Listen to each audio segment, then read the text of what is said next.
Luo Ying calmed herself and gently patted Yimo's hair. I'm fine, it'll just be hard on you, you need to take care of yourself. Luo Ying calmed herself and gently patted Yimo's hair. I'm fine, it'll just be hard on you, you need to take care of yourself. Yimo couldn't understand Luo Ying's words and pushed her into his arms. Luo Ying's body froze but didn't push him away. After a long while, Long Ying pushed Yimo away and looked at him carefully until Yimo felt it was a little awkward. Then she said, "Mo, go out and wait for me, I want to clean myself." "Okay, I'll be outside." Although Yimo didn't know what Jingxi said to Luo Ying, he wouldn't let Jingxi go no matter what. Even if he would starting feud with Serenity, he would finish this wretched nun. As soon as Yimo walked out of the door, he saw that dark-faced nun. She sneered at Yimo. "Such a cocky Xiao Bei, you dare to be arrogant in Serenity." The nun pulled out her horsetail whisk and was about to attack. Her power wasn't even as strong as Lone Wolf. Yimo wouldn't be afraid of her, but before the two attacked, Jing Xian walked over and said to that nun, "Jingwen Shimei, I have a few words I want to say with Yi Shizhu."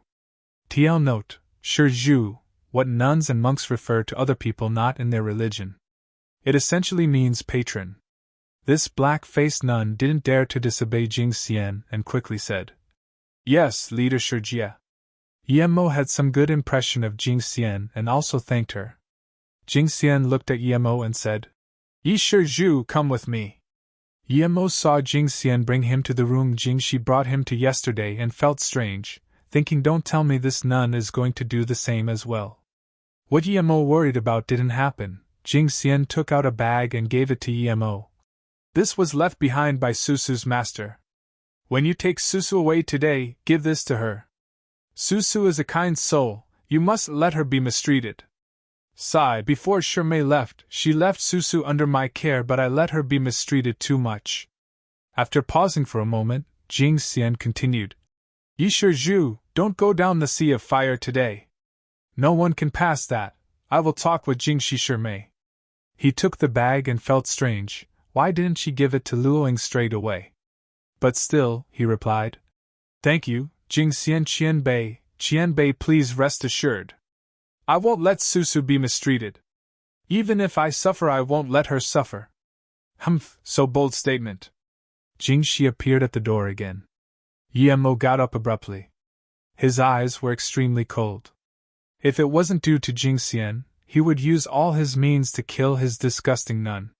Jingxi also looked coldly at Yimo. "You don't need to wait for Susu. She won't leave with you. She had left Serenity. You won't be able to find her forever, ha ha ha ha. Do you know, no matter how pretty she makes things sound, she is just lying to you, ha ha." "What?" Yimo immediately charged out and went to Luo Ying's room with his fastest speed. The room was empty. Last night's bamboo mat was still there. On it was a letter and a small pouch. Yimo ripped open the letter. The content was very short. "Moer, I'm going, don't think about me. You need to stay safe. There's a strand of my hair in the pouch. Let it stay with you forever. Jingxi is a mad woman, don't bother with her. I'll be happy as long as you're fine.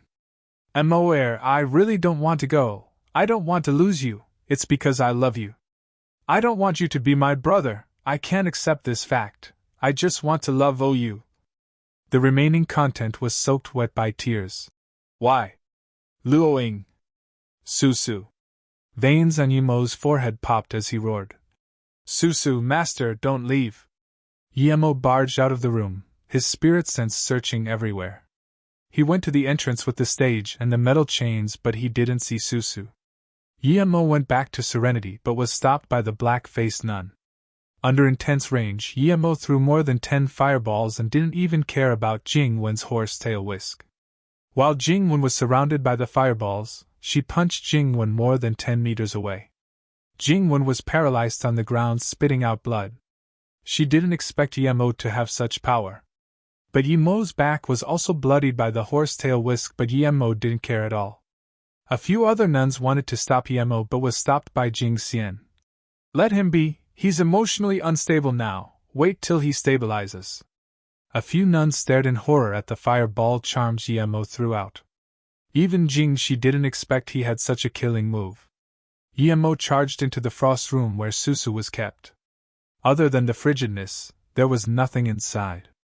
Emo could no longer control the violence in his heart, and smashed towards the wall, forgetting that his fist was dripping with blood. This room just drew the frost from underneath the ground. It wasn't very stable itself. Under Yemo's constant barrage, the stone wall finally started to crack. Rumble, Yemo punched the wall again. This room that once imprisoned Luoying finally crumbled into rooms under Yemo's furious attacks. Yemo saw this room crumble and gradually calmed down. Jingxi, this old hag. Luoying left him because she listened to her words. Killing this nun wasn't enough to release his hatred. Plus, Luoying also said she would kill this nun. No matter why, Yemo had to kill this nun. Thinking about this, Yemo charged back to the big yard with eyes red. He stared coldly at Jingxi and said, "Old nun, what did you say to Luoying? Speak." Jingxi shivered subconsciously. She was actually afraid of Yemo subconsciously, but she soon calmed herself down and laughed. "What did I say? I just spoke the truth. You are Luoying, our siblings. You siblings did something interesting, ha ha ha ha ha." Everyone looked at Jingxi. Her hair was covering her face and she seemed quite crazy. Unexpectedly, Yemo still looked at her coldly without any emotions. "Are you dumb, knowing that the person you love is your own sister?" Jing 11 was very unsatisfied with Yemo's reaction. Yemo sneered. He had understood why Susu asked him those words. It seemed Susu was mistaken. He grabbed more than 10 fireball charms and said coldly, "Before you die, I will let you be an enlightened ghost. I was adopted by the Yi family at Luohong Temple indeed, and I also have a sister. We both have a bracelet to recognize each other. See, it's this one." Yemo took out a bracelet and wobbled it in front of Jing 11, then he continued.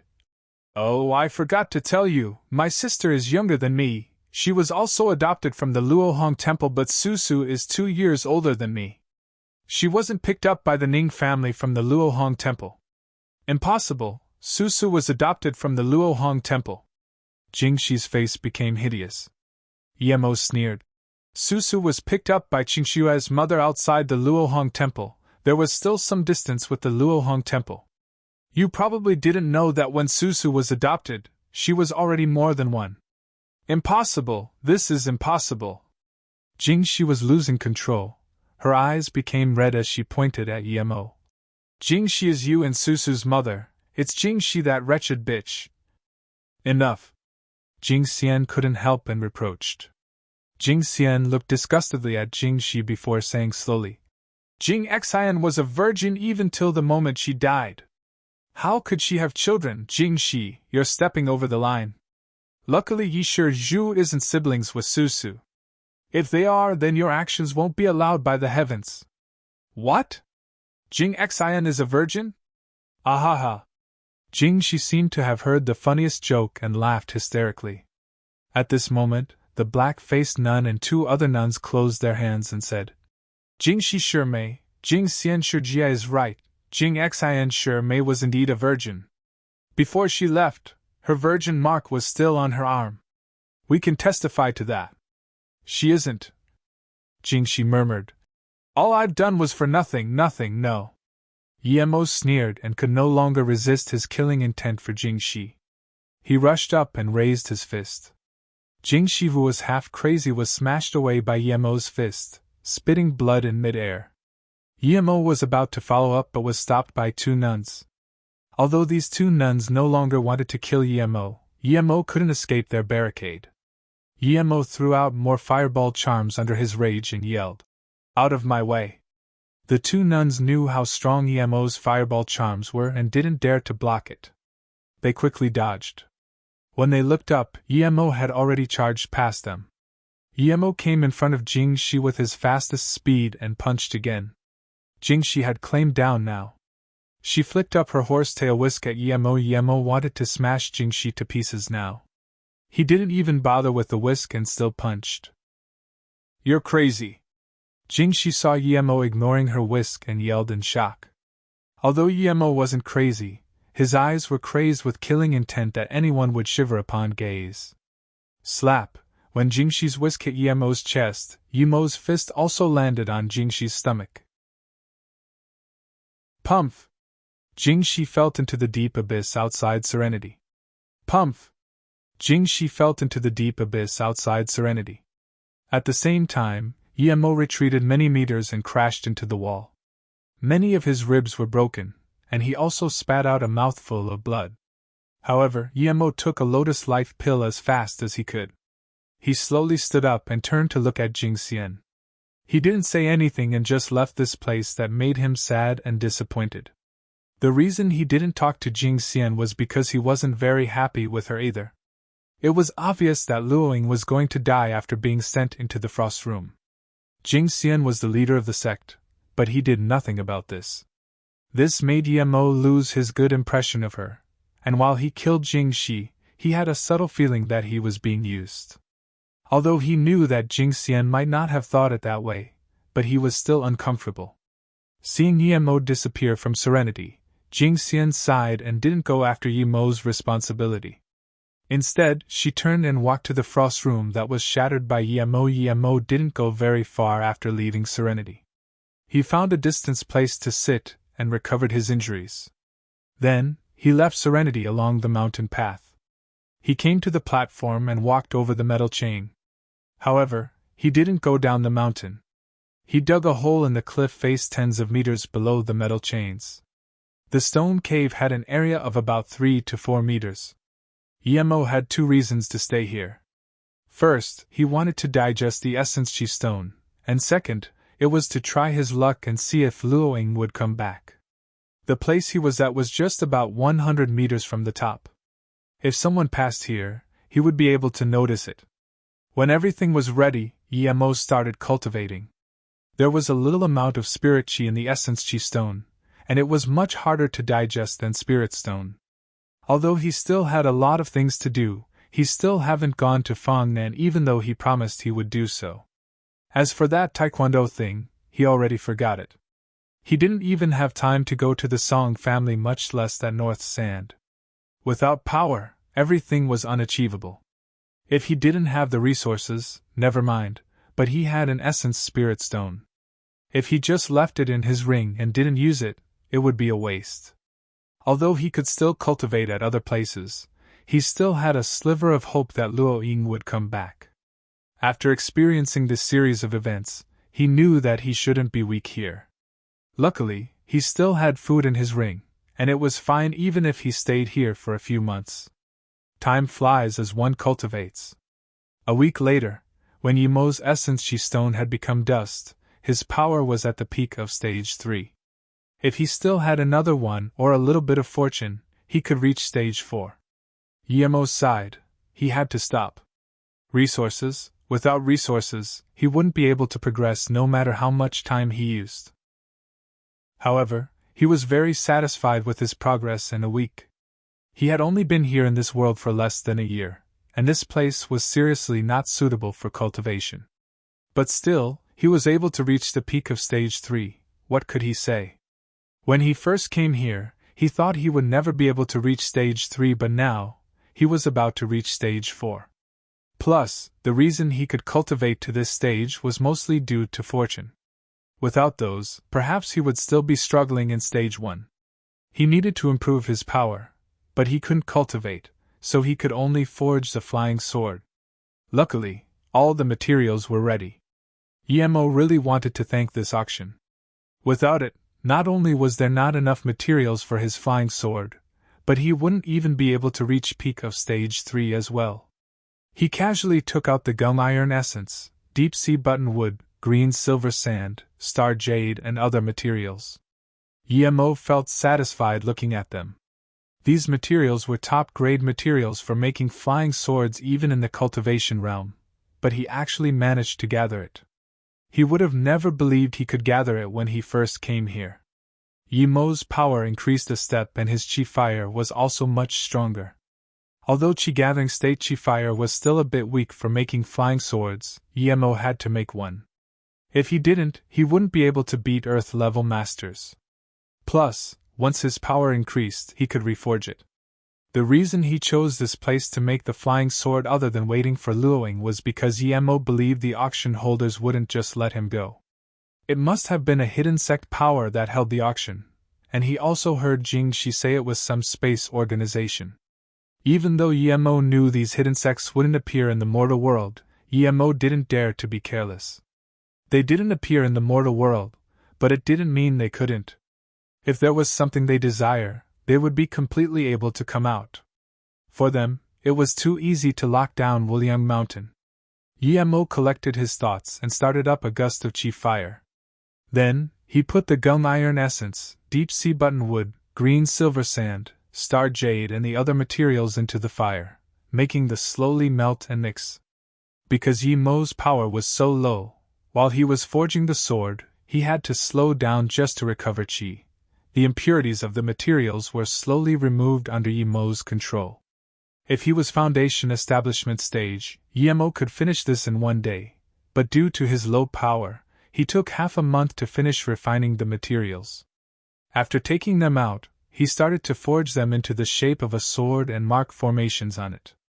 After another half a month, even though Yemo slowed down and rested in between, he was still so tired that his face was pale and his chi was empty. However, Yemo was getting more and more excited because his flying sword was about to be finished. There was a clear chirp and Yemo immediately spat out some essence blood on the flying sword. A 30 centimeters long sword floated in front of Yemo's eyes, emitting a faint purple light. Yemo knew it was due to him adding the star jade. Star jade was such an overpowered material. With Yemo's power, he actually made a high-grade flying sword. Yemo waved his hand and the sword landed on his hand. There was the sense of blood relation. His power was too low, and he couldn't change the size of the flying sword. Once he got stronger, he could turn the flying sword into a small light dot and put it in his dantian, or he could turn it into more than 3 meters long and fly on it. The flying sword seemed intelligent, and emitted a sense of intimacy. Go! Yemo casually threw the flying sword out, and it flew around in the air by itself like a glamorous shooting star. Yemo took it back and couldn't help to feel proud. Zhang Jihui, you old fatty, don't let me see you again. If I see you, I will use your blood to sacrifice to my flying sword. And that auction place as well. Yemo knew that they had bad intentions for him, but he couldn't really just go attack on their doors. After all, they haven't done anything bad yet. Pity he was only a bit away from stage 4. Once he was stage 4, he could just step on the flying sword and fly away. Yemo took the flying sword back but didn't leave immediately. He made more fireball and wind blade charms. At the same time, he used the remaining materials and made Su Ping a long sword. 10 days later, there were 200 more charms in his ring. Yemo stood up with disappointment. It was time to leave. It had been more than a month, but Luoing was still nowhere to be seen. She probably wouldn't be back for now. Yemo jumped up the platform in disappointment. He should go back to see his sister first before going to Beijing. Wuliang Mountain seemed desolate in the middle of autumn, and Yemo no longer had the elevated feeling of when he came. If he didn't know Susu was Luoing, perhaps he would feel better, but now that he did and still brushed past her, he felt very bad. Plus, he was worried about her. Although the necklace he made her had defensive and offensive abilities, she was too weak herself. I thought you would cower in Wuliang Mountain and not come out. Where else can you hide today? A cold and sinister voice sounded ahead of Yemo. Zhang Jihui? It's you, old fart. Yemo stopped. He was worried about Luoing and didn't notice that Zhang Jihui was still waiting for him. But now, he was very calm.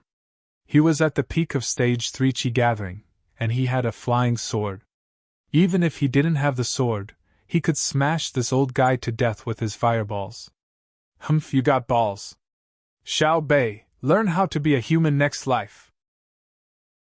Originally, I just wanted you to leave the blue carrot behind. Now you will leave your life behind too. Zhang Jihui heard Yemo's disrespectful calling of him and became angrier. Yemo coldly looked at Zhang Jihui and blandly said, Old fatty, you're really persistent. You actually waited here for more than a month. In that case, I'll sacrifice your blood to my sword. Xiao Bei, you're cocky indeed. I just didn't expect your qigong to be so excellent. But no matter how good your qigong is and how talkative your mouth is, this is your last time. I'm afraid Broken Fist Hall will kill you first, so I'll send you on your way. Zhang Zhihui said. The long jian on his back was already in his hand. He swung it, bringing out a sharp sword ray.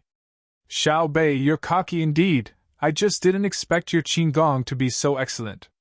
But no matter how good your qigong is and how talkative your mouth is, this is your last time. I'm afraid Broken Fist Hall will kill you first, so I'll send you on your way. Zhang Zhihui said. The long jian on his back was already in his hand. He swung it, bringing out a sharp sword ray. Yemo coldly looked at this. He didn't expect this old guy to still have more moves. It could be seen that these old farts in Earth level weren't easy to mess with. They weren't so superficially angry as they looked. He knew the reason why Zhang Zhihui wanted to kill him so much was to find the Lu Blue Carrot. If he fought with Zhang Zhihui head-on, Yemo was sure he was no match for him. However, he was a cultivator, and with a flying sword, why would he need to fight head-on with Zhang Zhihui? Yemo stood and raised his hand, then a faint purple flying sword quickly took on the flying sword ray. Clank! Zhang Zhihui's jian ray disappeared, and a 15 centimeters piece of the tip of Zhang Zhihui's jian fell to the ground. It was just one move, and Zhang Zhihui's long jian was broken. Yemo felt satisfied remembering how Zhang Zhihui hacked so many crevices into his sword last time. Flying sword! Zhang Zhihui stared at the flying sword in shock and was dumbfounded. He held his jian, dumbfounded. After a long while, he looked at Yemo with extreme shock. You can actually use a flying sword.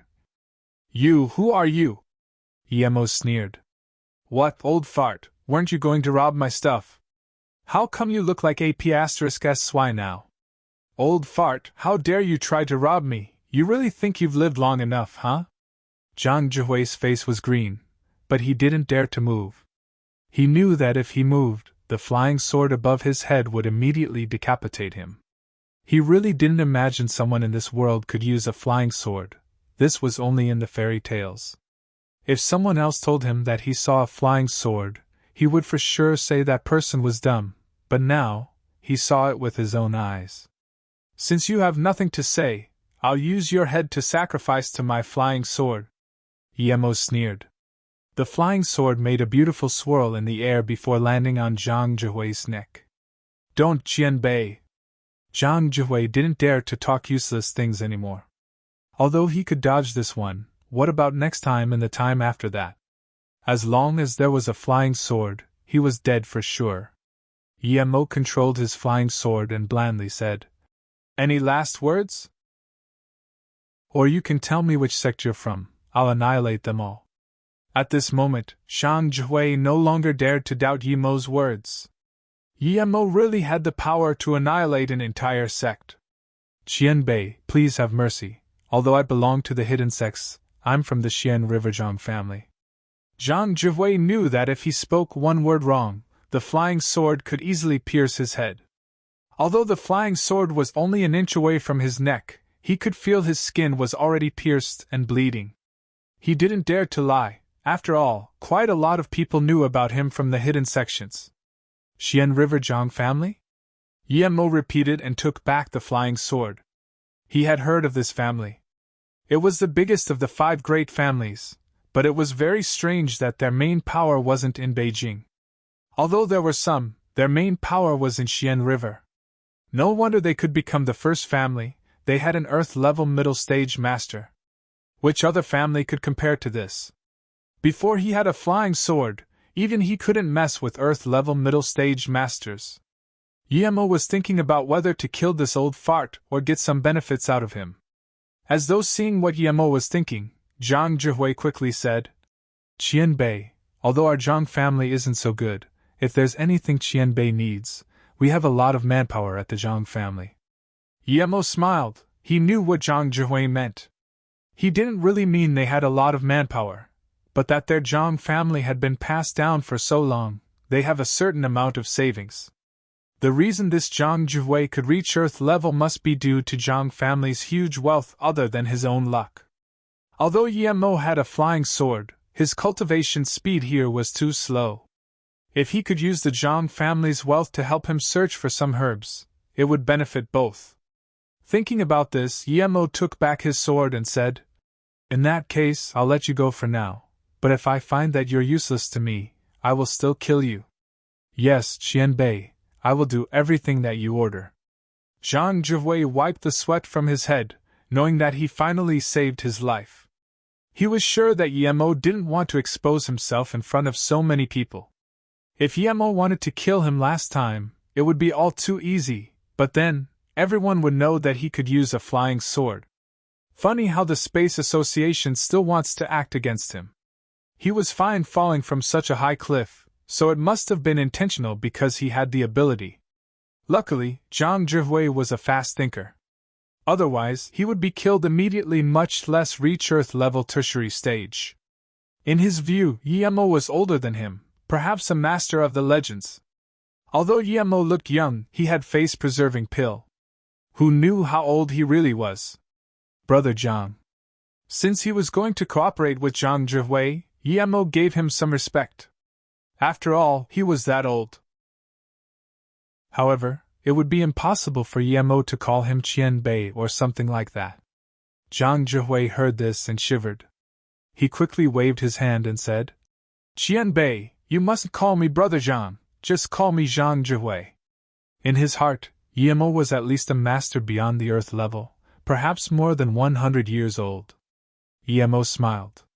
The reason he didn't kill Zhang Jihu was firstly due to the Zhang family's huge wealth. Another was that Zhang Zhihui cultivated ancient martial arts. Since he was at Earth level, it meant that he knew about ancient martial arts. Yemo didn't know that much about it, so it would be good to ask him about it. Seeing Yemo not talk, Zhang Zhihui stood by the side, not daring to talk, but his heart was like a ravaging river. In his eyes, Yemo was a magical person. If he could get on his good side, perhaps he would get some unimaginable benefits. Yemo thought a while before saying, "In that case, Zhang Zhihui, your current power is Earth level middle stage, then after Earth level peak stage, would you be heaven stage?" Zhang Zhihui was dazed and looked strangely at Yemo. "Qianbei, did you not reach beyond Earth level? After the Earth level it's not heaven stage, we call it great heaven level." Yemo embarrassed himself. There actually wasn't heaven stage but instead great heaven level. However, he wouldn't show any weakness in front of Zhang Zhihui and smiled. "The things I'm cultivating is beyond ancient martial arts. You could say my current power is equivalent to heaven stage." If he wanted Zhang Zhihui to be obedient, he couldn't say his power was too low. He was barely in Earth level, but with a flying sword, normal Earth level masters were no match for him at all. Zhang Zhihui immediately showed a more reverent expression. His anticipation was right, those who could use the flying sword were indeed extraordinary. "Then what about after great heaven level?" Yemo asked again after seeing Zhang Zhihui was shocked. "After great heaven level?" Zhang Zhihui murmured and shook his head. "According to what I know, there is currently no one who is at great heaven level, much less after it." "What? There's actually no great heaven martial artist? You mean Earth level is the highest here?" Yemo asked in surprise. Zhang Zhihui seriously nodded. "Yes, Qianbei, those who cultivate martial arts here, including the hidden sects, the highest is not at great heaven level. Of course, I don't know if there are a few who reach great heaven level and goes hidden. But to be honest, there are even barely a few Earth level tertiary stage, much less great heaven level." Yemo took a sigh of relief. If it was really like that, he didn't need to worry. There wasn't even a single great heaven level master. His flying sword should be able to dominate them all. Seeing Zhang Zhihui wanting to say something, Yemo immediately said, "If there's something you want to say, say it." "Yes." Zhang Zhihui quickly agreed. "It's said that Wu Dao monk of Wuliang Mountain is already halfway great heaven stage. He should probably be the strongest in the hidden sections. Wuliang Temple? Is it in Wuliang Mountain?" Yemo really wanted to go find this monk and test his flying sword. Zhang Zhihui shook his head. Wuliang Temple's Wuliang isn't the same as Wuliang Mountain's Wuliang, there's a great difference. Wuliang Temple means no one knows where it is, or no one can find it anymore. Yemo waved his hand.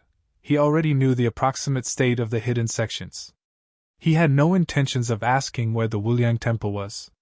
He just asked, "You said the Broken Fist Hall is here?" Hearing Yemo ask about this, Zhang Zhihui quickly replied, "Yes, Qianbei. When I came, I found the Broken Fist Hall people blocking the outside. They say you killed their elder." Yemo grabbed the flying sword on top of his head and looked at Zhang Zhihui. "I will go make sacrifices to my sword. Take me to those clowns." Zhang Zhihui didn't reply because he didn't need to. At the moment, more than 10 people had surrounded them. Zhang Zhihui didn't reply because he didn't need to. At the moment, more than 10 people had surrounded them. Yemo scanned these people coldly and didn't talk. Out of the 12 people, there was 1 Earth-level elementary stage, 4 Black level and 7 Yellow level. "Brother Zhang, we Broken Fist Hall also know what you're here for. We just want to ask that you give us this Mo Xiao Bei after you take the Lu Blue Carrot. I, Zheng Qingfao, will pay you back." It was the Earth-level talking. He thought Yemo was apprehended by Zhang Zhihui. Zhang Zhihui didn't even look at this Earth-level martial artist and said very respectfully to Yemo, "Qianbei, these are the people from the Broken Fist Hall. Because Qianbei killed Jingqingzi last time, who was the brother of their leader, they brought almost all of their elite here. Their head is the leader of the Broken Fist Hall, Xingqinfa." "Zhang Zhihui, what are you doing?" The Earth level heard Zhang Zhihui's words and was shocked. Although they had a lot of people, numbers were useless against Earth level masters. Yemo scanned Jingqingfa and blandly said, "From today onwards, the Broken Fist Hall no longer needs to exist. I will erase it from existence." "How dare you, Zhang Zhihui? Do you think you can take on our Broken Fist Hall all by yourself? Your Zhang family will experience bloodbath from us." Although Jingqingfa was concerned with Zhang Zhihui, he wouldn't resist anyone who stopped him from getting revenge. He believed that the reason Yemo was so bold was because Zhang Zhihui was supporting him. "You talk too much." Yemo didn't want to waste words. His flying sword turned into a purple beam and smashed towards Jingqingfa's forehead like a shooting star. Clank! Jingqingfa blocked the flying sword in that instant, but his sword was already in half. Before he could see what projectile it was, Yemo's flying sword turned and pierced the back of his neck. "Flying sword!" Jingqingfa just spat out these 2 words and fell dead to the ground. The intense shock was still there in his eyes. The flying sword still floated in the air with purple rays striking fear into people's hearts. The remaining 11 people were frozen on the spot. What was this flying sword? The legendary flying sword. No one believed it, but their strongest leader had been killed. He had only blocked once, and that was because he sacrificed his precious sword. They were far from Earth level and didn't have good swords in their hands. They wouldn't even be able to see the sword before they were killed. Zhang Zhihui was sweating. If he didn't act fast, he would be a cold body now too. Even if he could block it 3 times at most. This flying sword was fast like a comet. Any Earth-level master wouldn't be able to block more than 10 strikes unless it was a great Heaven-level master. Arg!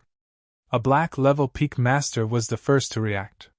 He looked at the sword floating in the air and screamed. He could no longer control the fear in his heart, and turned to run.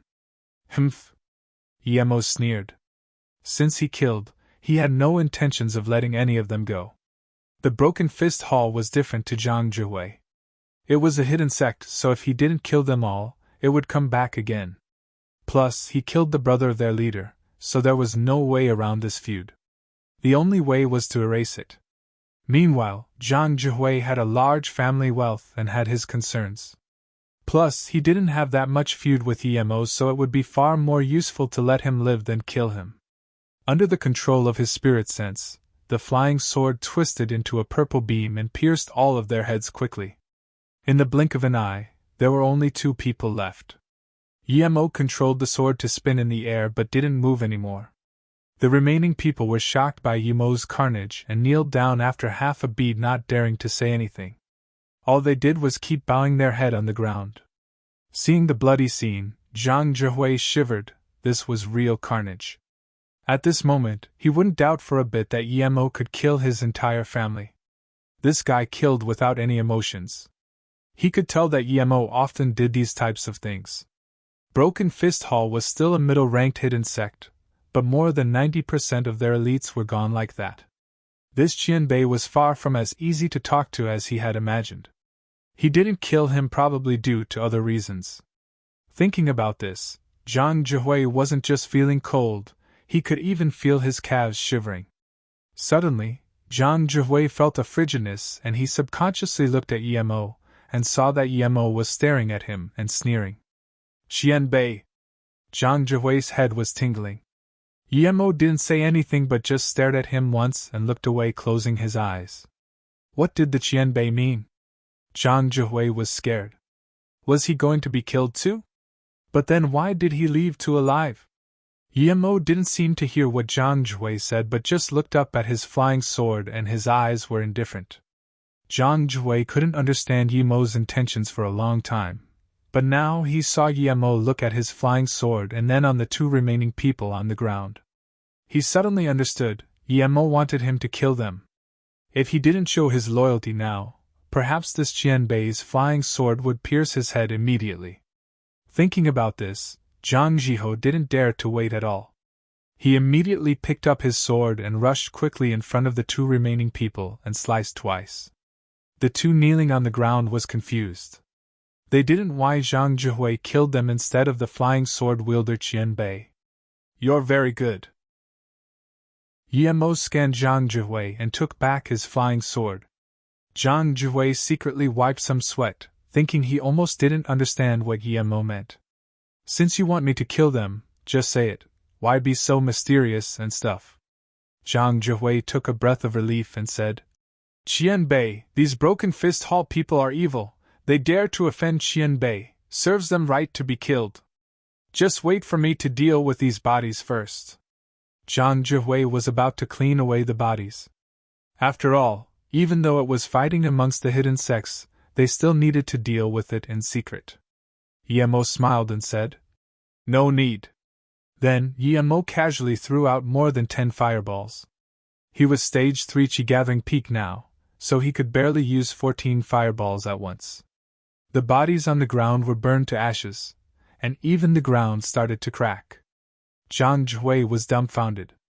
If the flying sword gave him great shock, then this fireball made him realize it was the means of gods and sages. He stared at the bodies that had become ashes in disbelief and couldn't say anything. Zhang Zhihui. Yemo had asserted his dominance, so he no longer needed to be polite. Yes, Qianbei. Zhang Zhihui immediately reacted and looked at Yemo with reverence and fear. Yemo, of course, knew that after the club, he needed to feed the old guy a carrot to make him completely obedient. Now, he nodded satisfactorily seeing Zhang Zhihui's state and said, Do you know the address of Broken Fist Hall? Yes, I've been there once. Zhang Zhihui didn't dare to hide anything. Okay, in that case, you go finish them, that shouldn't be a problem, right? Yemo looked at Zhang Zhihui, giving him an invisible pressure. He wasn't afraid this old man wouldn't agree. He purposely left the last 2 men for the old man to kill. Now, the old man had to listen to him and exterminate the Broken Fist Hall. Zhang Zhihui didn't dare to say half a no. Even if he didn't kill the Broken Fist Hall people, he didn't dare to disobey Yemo's words. Okay, in that case, after you exterminate them, wait for me at the Zhang family. You've stayed in Earth-level middle stage for quite some time, right? As long as you make me happy, I don't mind letting you progress a step further. Yemo knew it was time to give the sweet fruit. Zhang Zhihui was shaken. He had been working hard for decades, but he still wasn't able to break through Earth-level middle stage. If he could, he wouldn't be robbing Yemo's blue carrot. It was because the seduction of breakthrough was too great for him that he tried to rob Yemo. Now that Yemo said he could help him break through, it was like dropping a nuclear bomb. He didn't doubt Yi Mo's words the slightest bit. Yi Mo was a great heaven-level master, so how could he care about a mere earth-level middle-stage breakthrough? Plus, if he couldn't break through, his lifespan would be up soon. Even those ancient martial artists who cultivate to earth-level peak stage couldn't extend their life. At most, their bodies would be healthier, and they would live a few extra years than mortals. Only those who reached the legendary great heaven level could extend their life by 60 years immediately. However, if he couldn't even reach earth-level tertiary stage, how could he even reach great heaven level? Yi Mo promised that he could reach earth-level tertiary stage, and Zhang Jihu was willing to do anything even if he sold everything he had.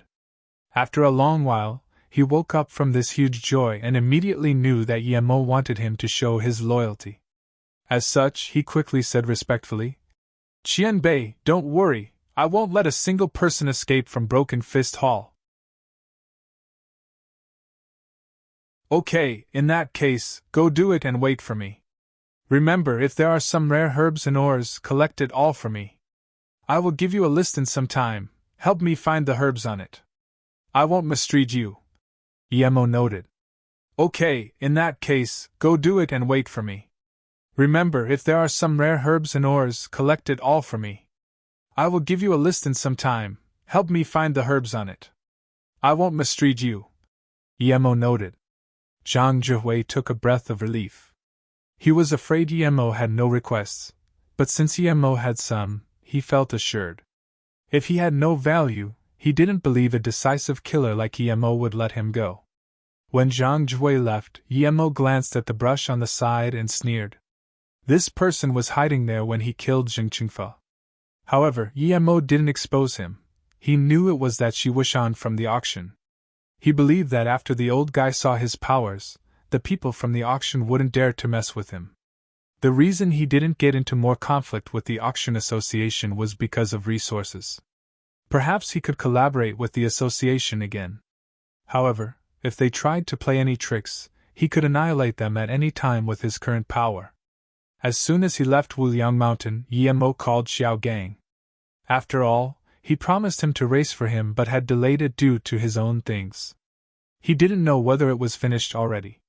But regardless, he had to greet Xiao Gang since he took his money. Xiao Gang was very surprised to hear Yi Mo's voice. "Big bro, I thought you had forgotten about this. I tried calling you but can't reach you. The race is in 6 days, where are you? I'll come pick you up."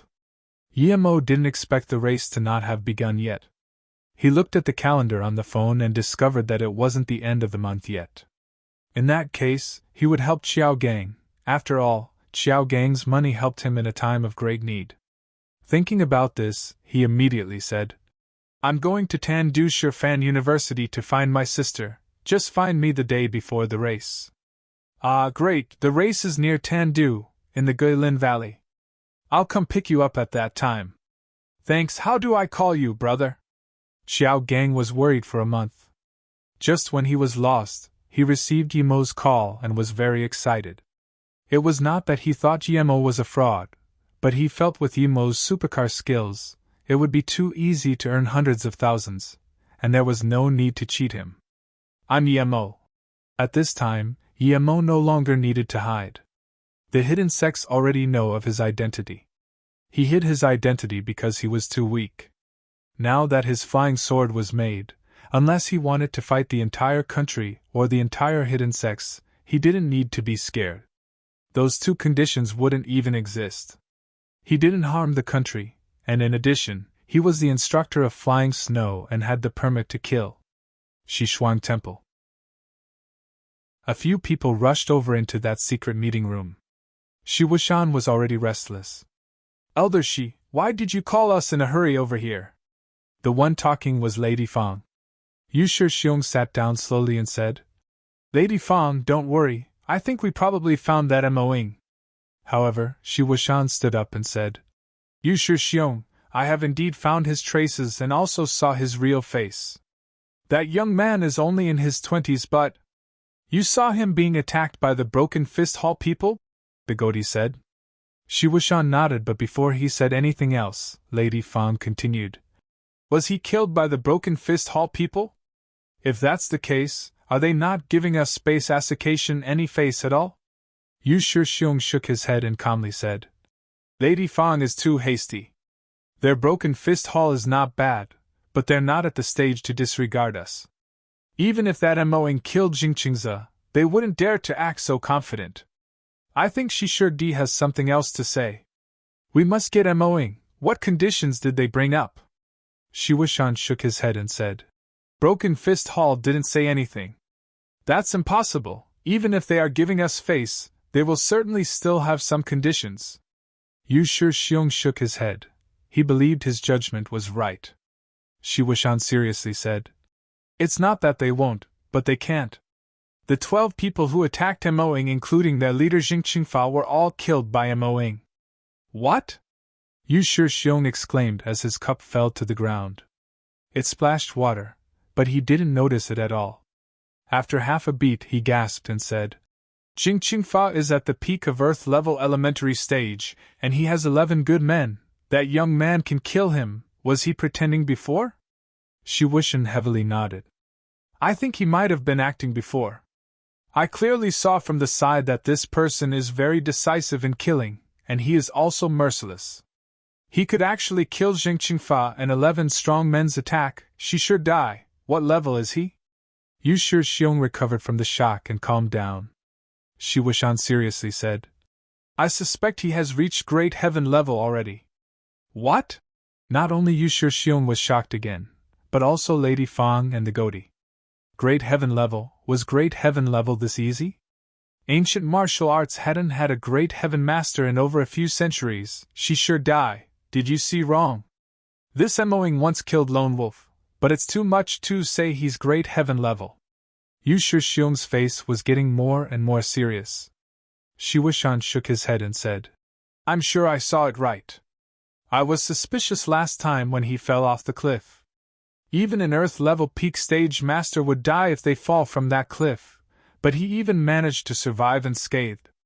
And you know how many moves he used to kill Jingqingfa? You might not believe it, but he only used 2 moves. However, I feel that these 2 moves was only a single and very simple move. The remaining people were shocked into silence. Killing an Earth-level martial artist with 1 move, even an Earth-level peak stage couldn't do that. Then perhaps it was really possible that he was Great Heaven level. Seeing these few people with their mouth open in shock, Shi Wuxian sighed. I saw it with my own eyes, otherwise I wouldn't believe it too. At that time, there was Zhang Zhihui by his side, but he was also defeated by Moing and he even surrendered to him. Do you know the weapon he used? He actually used a flying sword. You won't believe it, but he could actually command a flying sword. The speed of it was like a comet, and even emitted light rays. Although Jingqingfa blocked that sword sliced apart his sword and then, the sword flew back and pierced Jingqingfa's heart from the back. I really can't describe that sword. Flying sword? The people in the room had turned to stone. Before, they still believed that the young man was really Great Heaven level, but now, after knowing that he could use a flying sword, there was certainly no doubt that he was at Great Heaven level. After a long while, Lady Fang murmured, He could use a flying sword. Is there really a Great Heaven level master? It's really. Shi Wuxian sighed. That's not what shocked me the most. What stunned me was that he could throw out fireballs with his hand, and those 12 people were burned to ashes. Yu Shixiong could no longer control the shock in his heart, and sat down with a pale face. After a while, he and Lady Fang murmured, We dared to challenge a Great Heaven level master. He was actually a Great Heaven level. We're crazy. Suddenly, he seemed to have thought of something and stood up. She sure die. Immediately stopped the investigation and tracking of him as well as any operations on him. We can't mess with someone like that.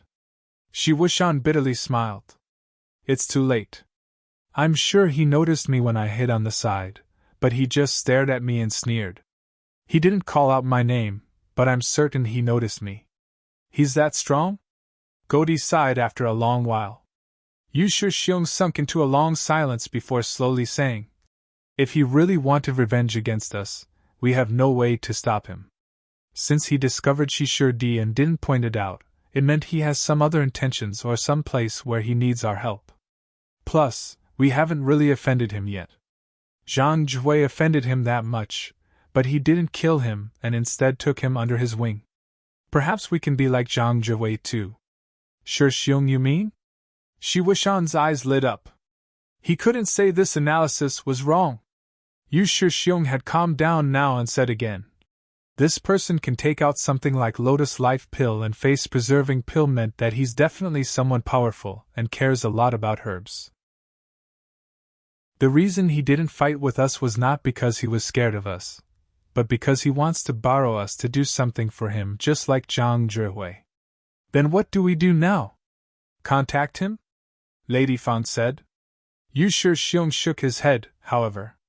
No, this Qianbei has a weird temper, and plus he's probably more than 100 years old. We can only wait for him to come to us. If we annoy him again, our space association will really be in danger. And we need to notify our elders, this is no minor issue. Although Yemo wanted to give the association some pressure, he didn't expect the effect to be so well. Now, he was on the plane towards Tandu. He would go see Tang Beiwei and treat her mother. Last time, he gave a pill to her, so Yemo was sure it could save her mom's life for at least half a year. It was the second time Yemo came to Tandu. The first time was with Wendong, but he didn't even go in the city and just left with Wendong after they blew up the mansion, so he wasn't very familiar with Tandu. It was the second time Yemo came to Tandu. The first time was with Wendong, but he didn't even go in the city and just left with Wendong after they blew up the mansion, so he wasn't very familiar with Tandu. However, Tandu Shifan University was quite famous. He called a taxi over, and the taxi driver knew where it was. Yemo stood at the gate of the university watching the pairs of guys and girls. They either had their arms around each other or were holding hands. If he didn't know this was a university, he would have thought it was a place for wedding registration. He sighed. The students here seemed more open than Ninghai University students. However, he didn't really know that much about Ninghai University, as he stayed in the library all day. Although there were a lot of students going in and out, Yemo seemed very spiritual and out of this world just by standing there. And due to cultivating for a long time, he had this ethereal temperament. Plus, his clothes were chosen by Yiling, which not only suited him but was also good brands. So immediately, he seemed to stand out amongst the students. Perhaps due to his out-of-this-world temperament, many students discussed about him. He didn't know where Tang Beiwei was and didn't know which course she was in. The only thing he knew was that she studied here.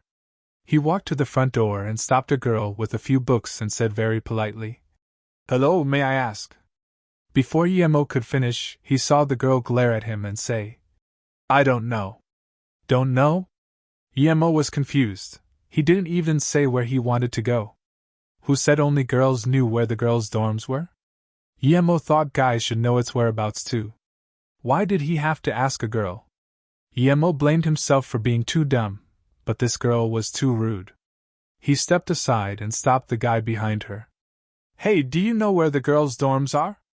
Before the guy could reply, the girl just then immediately turned around and politely said, "Hey, sorry about just then, I know where the girls' dorms are, how about I take you there?"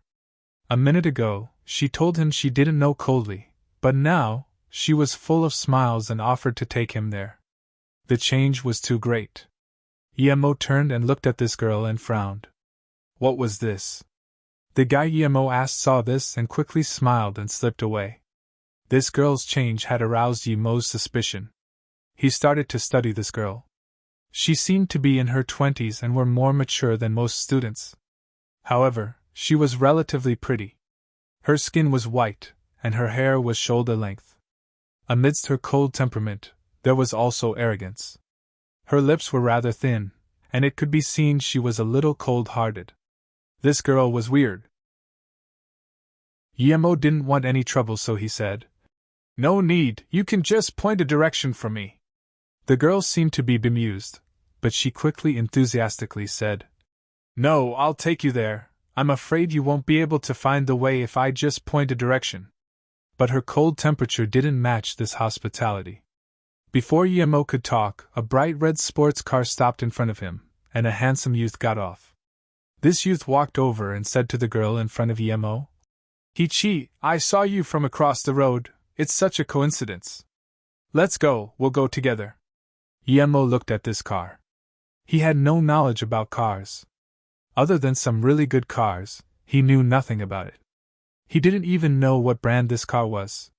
This Hichi was suddenly about to grab Yemo's hand, but Yemo just swung his hand back and the girl missed. She looked at Yemo in surprise. There was no hint for her movement, but this guy could dodge it. However, she immediately began to feel uncomfortable. She was a pretty girl. Was he going to lose something if she grabbed his hand? If this guy didn't have such a temperament, she wouldn't even get help from him. Yemo had understood now and was filled with disgust towards this girl. He thought of Sume. She was exactly the same like Sume, wanting to use him to avoid this youth. There was actually such a woman.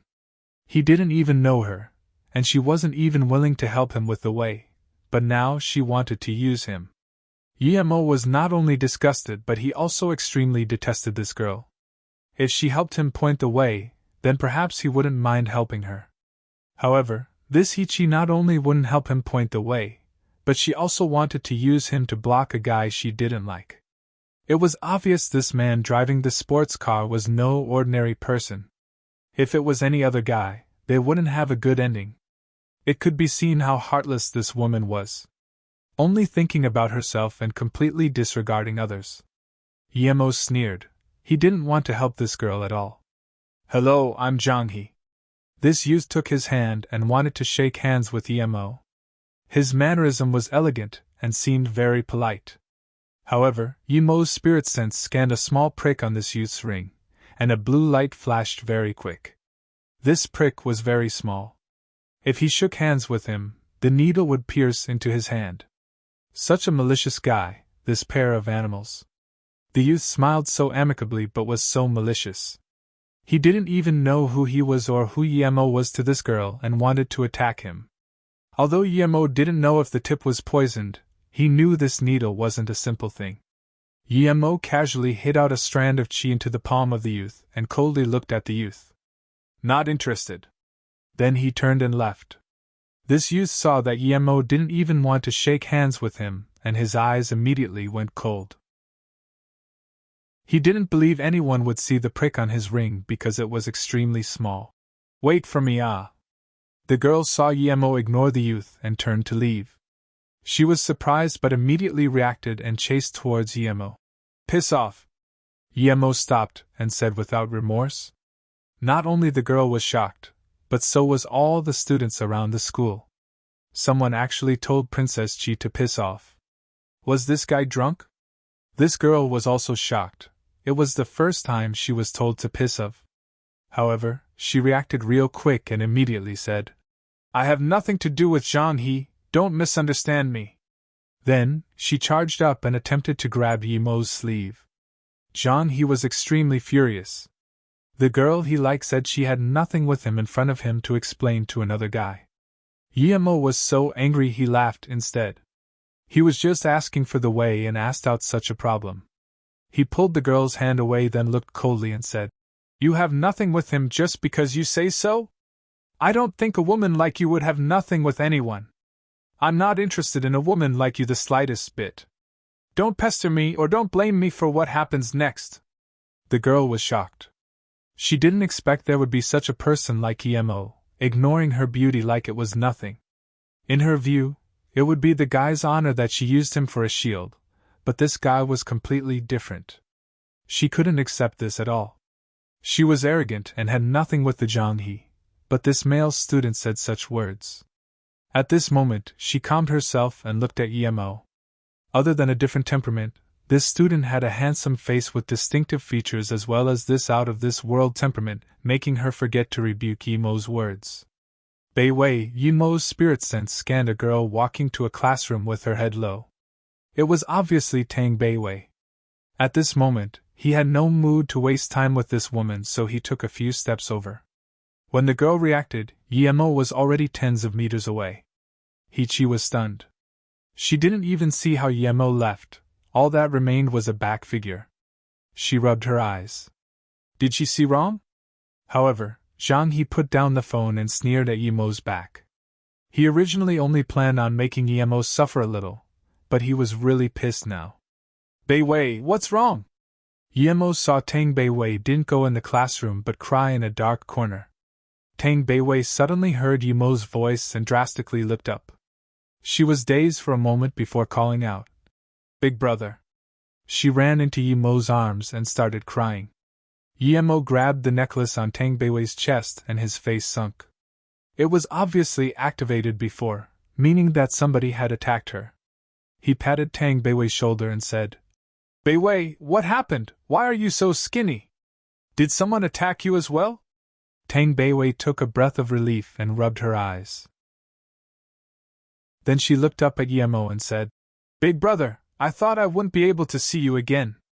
I couldn't reach your phone, Don't rush, talk slowly. You still haven't eaten dinner right, let's go, we'll talk as we eat dinner." Yemo helped Tang Bei Wei wipe her tears and comforted her. "Tang Bei Wei, you're quite bold, you dare to be with another guy so intimately." A guy wearing a black shirt took out his phone. He coldly looked at Tang Bei Wei as he spoke. Then, he immediately made a call as though he was reporting to someone. "Tang Bei Wei, you're quite bold, you dare to be with another guy so intimately." A guy wearing a black shirt took out his phone. He coldly looked at Tang Bei Wei as he spoke. Then, he immediately made a call as though he was reporting to someone. Not just this guy but tens of other students were all looking on. Their eyes were either filled with pity or sympathy. Some emotional girls were already worrying for Yemo. Although it was fun being with the prettiest girl in Tandu, but the following consequence wouldn't be what he could deal with. This guy looked pretty handsome too. "Brother Qianhe, Tang Bei Wei is actually hugging with another student." "Yes, just below our building, oh okay." The guy hung up and sneered to Yemo while walking over slowly. "Punk, you dared to touch the woman Brother Qianhe pre-ordered?" As soon as this man spoke, two other guys came from behind him. These two signaled the one who made the call and surrounded Yemo and Tang Bei Wei. "Leave Tang Bei Wei aside, break this guy's leg first," the first guy said to the other two. They dared to look at his sister like an item, and they would even break the person's leg as long as they made contact with his sister without even asking questions. Yemo's killing intent rose. "Wait!"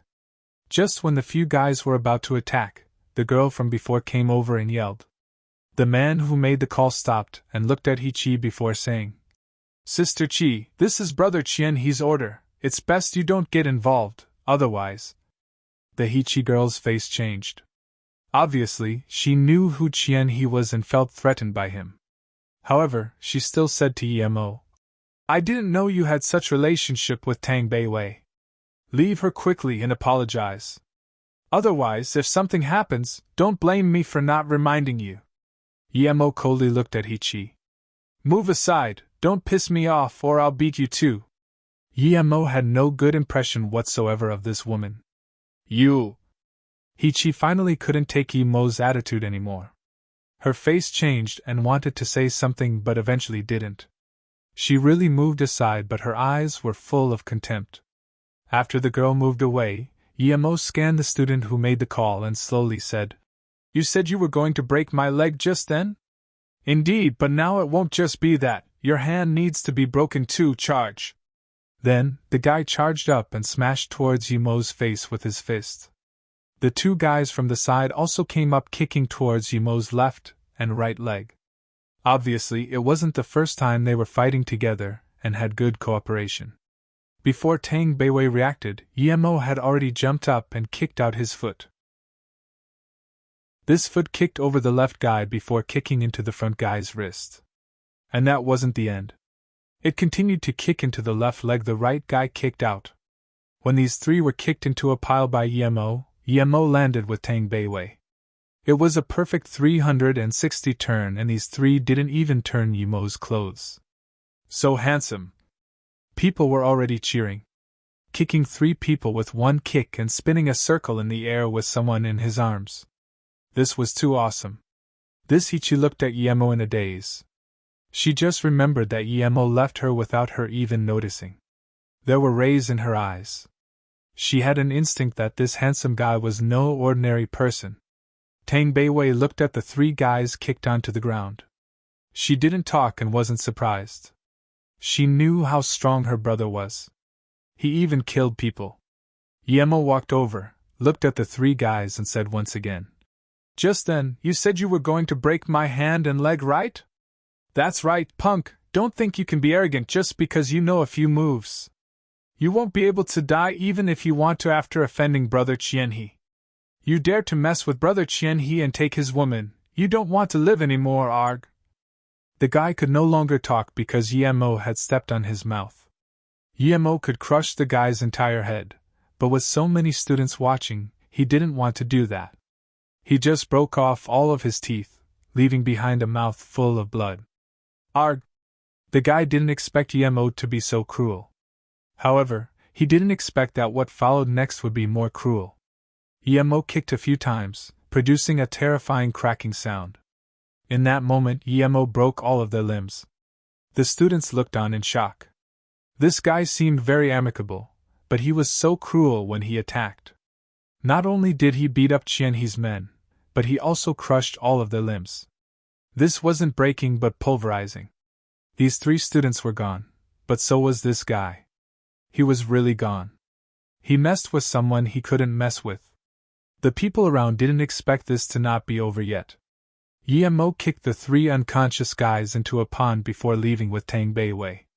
After a while, people remembered that if they didn't pick the three up, they would drown to death. This wasn't a fight, it was murder. Hichi looked and shivered. Although she had seen many cruel people and heard about the stories in mafias, but this was the first time she saw someone almost kill in a school. This person was too cruel. However, the three guys didn't drown to death. As soon as Yemo left, their men dragged the three out and sent them to the hospital. But most people knew that even if they were sent to the hospital, they would have to spend their life on wheelchair. Brother! Tang Beiwei worriedly called out. Yemo waved his hand and said, Don't worry, Beiwei, we siblings won't mess with other people, but other people can't mess with us. As long as I still have a last breath left, no one can touch you. Tang Beiwei hummed. The fear and depression that have been suffocating her for 2 months were finally starting to dissipate. Tell me what happened later. This has just started, and I won't let it go like this. Is my sister so easily bullied? They're blind. Yemo saw the terror in Tang Beiwei's and felt more furious. This student stopped. When Yemo and Tang Beiwei reached the school gate, a security guard with a black stick stopped them. Yemo pulled Tang Beiwei behind him and coldly looked at the security guard. What? This student can't leave the school yet. The security guard pointed at Tang Beiwei. If he didn't see Yemo teach those few guys a lesson, perhaps he would have attacked Yemo already. Yemo's eyes went cold. He didn't need the guard to explain, and he knew why. This guy had quite a lot of power. He actually guarded his sister and imprisoned her in the school. Yemo walked up, and before the guard could react, he had already picked him up by the neck. Then, he slapped him before kicking him away, crashing into a wall, unable to move. Then, he slowly said, I'm taking her out today, what can you do? Although he taught the guard a lesson and the other 2 guards didn't dare to move, Yemo was getting more and more unhappy. This was a university. Why was it like a private backyard for hoodlums? What bullsh**t university was this? As soon as Yemo left with Tang Beiwei, a top of the Range Rover charged into the school grounds. It stopped at where Yemo beat up those guys. A fierce man got off the car. He had 2 sturdy bodyguards behind him. The fierce man's face sunk and asked, What happened? A guy broke Bao brother and them's limbs. They were sent to the hospital, and this man took away Tang Beiwei. We were no match for him. Immediately, 2 guys came and spoke carefully. At this moment, the 2 guards rushed over and saluted to this fierce man before saying, Young master, someone took away Tang Beiwei just then and beat our guard. Useless. This fierce man swore and continued, He dares to touch the woman I pre-ordered. He wants to F***king die. The police siren sounded and 4 police cars drove into the school grounds. A middle-aged policeman got off the first car. He saw the fierce man and immediately ran over, saying respectfully, "Young master, someone called us saying you've suffered some losses." I came immediately. The fierce man nodded. "Lao Wu, good job. Investigate where the man took Tang Bei Wei and notify me. You don't need to worry about capturing him." "Yes, young master, I'll be going then." The police officer then went into the police car and left. The fierce man looked at the leaving police car and his eyes grew cold. "You dare to take my woman and break my subordinate's limbs. If I let you walk out of Tandu, then I don't need to live." Shillong restaurant wasn't too far from the university, and it was near the lake. Moreover, the environment was elegant, though the price was a little expensive. Shillong restaurant wasn't too far from the university, and it was near the lake. Moreover, the environment was elegant, though the price was a little expensive. "Brother, the things here are very expensive, let's go another place," Tang Bei said. Yemo waved his hand and said, "No need eat here, if people come later, I can let them go take a shower in the lake. I've earned some money recently, and I still have a few millions." Yemo knew that the person who could imprison his sister in the school had extraordinary power, perhaps even not far from the Song family. "A few million? How do you have so much? I still haven't used the card you gave me last time." Although Tang Beiwei was shocked, she thought about the fireball charms and understood. Each one of those would probably sell for quite a lot. Yemo brought Tang Beiwei to the second floor in a private room near the lake, and after the waiter served water, he asked, "Tell me what happened? How is your mother?" Tang Beiwei's eyes darkened after a while. She slowly said, "I gave my mother the pill you gave me. She got better in just a day. I originally had enough money to take her to do surgery, but I still wanted to wait for you. Don't worry, 99% of the diseases are no problem for me." Yemo smiled. Tang Beiwei nodded. I was thinking so as well, but the second day, a man in his 50s came to my house. When mother saw him, she was very excited and talked to him for a long time. I heard mother cry from outside." Yemo frowned. This person seemed to come at this time too coincidentally. Tang Beiwei sunk into that day's memory as she spoke. Tang Beiwei felt strange. Usually, there were no guests in the house and she had never seen this middle-aged man before. However, when her mother saw him, she was stunned. Who was he? He talked with her mother for a long time. Her mother's voice was very excited and kept sniffing, but the man's voice was very calm. "Beiwei." Tang Beiwei heard her mother's crying and wanted to go in and see, but her mother called her from inside. Tang Beiwei quickly went inside and saw the man holding her mother's hand. She was shocked. She didn't know who the man was, but she had a guess that this was the person who abandoned her. She didn't expect he had the face to come back. However, her mother was too kind-hearted and believed him so quickly. "Beiwei, this is Uncle Song I told you." Before Tang Jing finished, Tang Beiwei immediately understood. That must have been the man her mother was talking about. She immediately pointed at the man and swore, "Piss off, don't come to my house again. You harmed my mother before, and now you're here to harm her again, piss off." Tang Beiwei thought about the hardship her mother had been in, and felt more contempt towards this man. He harmed his mother for her entire life, and now he dared to come back. Tang Jing's ruddy face immediately became pale. She quickly sat up and said, "Beiwei, don't curse at Qiming, he had his troubles. When he wanted to come find me, I had already left Beijing, Beiwei." Tang Beiwei rushed beside her mother and helped her up while staring coldly at Song Qiming. "Go, I won't curse you anymore due to Mom, stop trying to trick my mom." Song Qiming looked at Tang Beiwei in shock. No wonder Dongfang she wanted to use her to seduce Yemo. This Tang Beiwei was too pretty, but she wasn't his daughter. If Tang Jing didn't tell him, he would have thought Tang Beiwei was his daughter. Thinking about Tang Jing's miscarriage, he finally had some guilt, but it then disappeared very quickly. Bei Wei, please don't make Mom. Tang Jing saw that the person she had lived with for most of her life being so aggressive towards the lover she had forgiven, and spat out blood in a fit of worry. Tang Bei Wei no longer dared to say anything about Song Qiming. She quickly came up and helped her mother up. Mom, sorry, what's wrong? Bei Wei, forgive Qiming, he really didn't mean it, Before Tang Jing finished, she started breathing heavily. Song Qiming brought a tub of water and washed Tang Jing carefully. Then, he looked at Tang Bei Wei and said, Bei Wei, regardless of whether you believe me, the biggest mistake of my life is not finding your mother. Now that I found her, even if I use up my remaining years, I will treat her condition and I won't let her stay outside anymore. I want to get your mother to Beijing. How about I help you transfer schools and you can come as well? Tang Bei Wei coldly looked at Song Qiming and ignored him. She didn't believe the cruel-hearted person would repent. Although Tang Bei Wei didn't know what happened, she didn't trust Song Qiming. Mom, are you really going to Beijing? Tang Bei Wei really didn't want to leave her mother, and she didn't want her mother to go Beijing's Song family either. She immediately knew she was wrong. Her mother just grabbed Song Qiming's hand.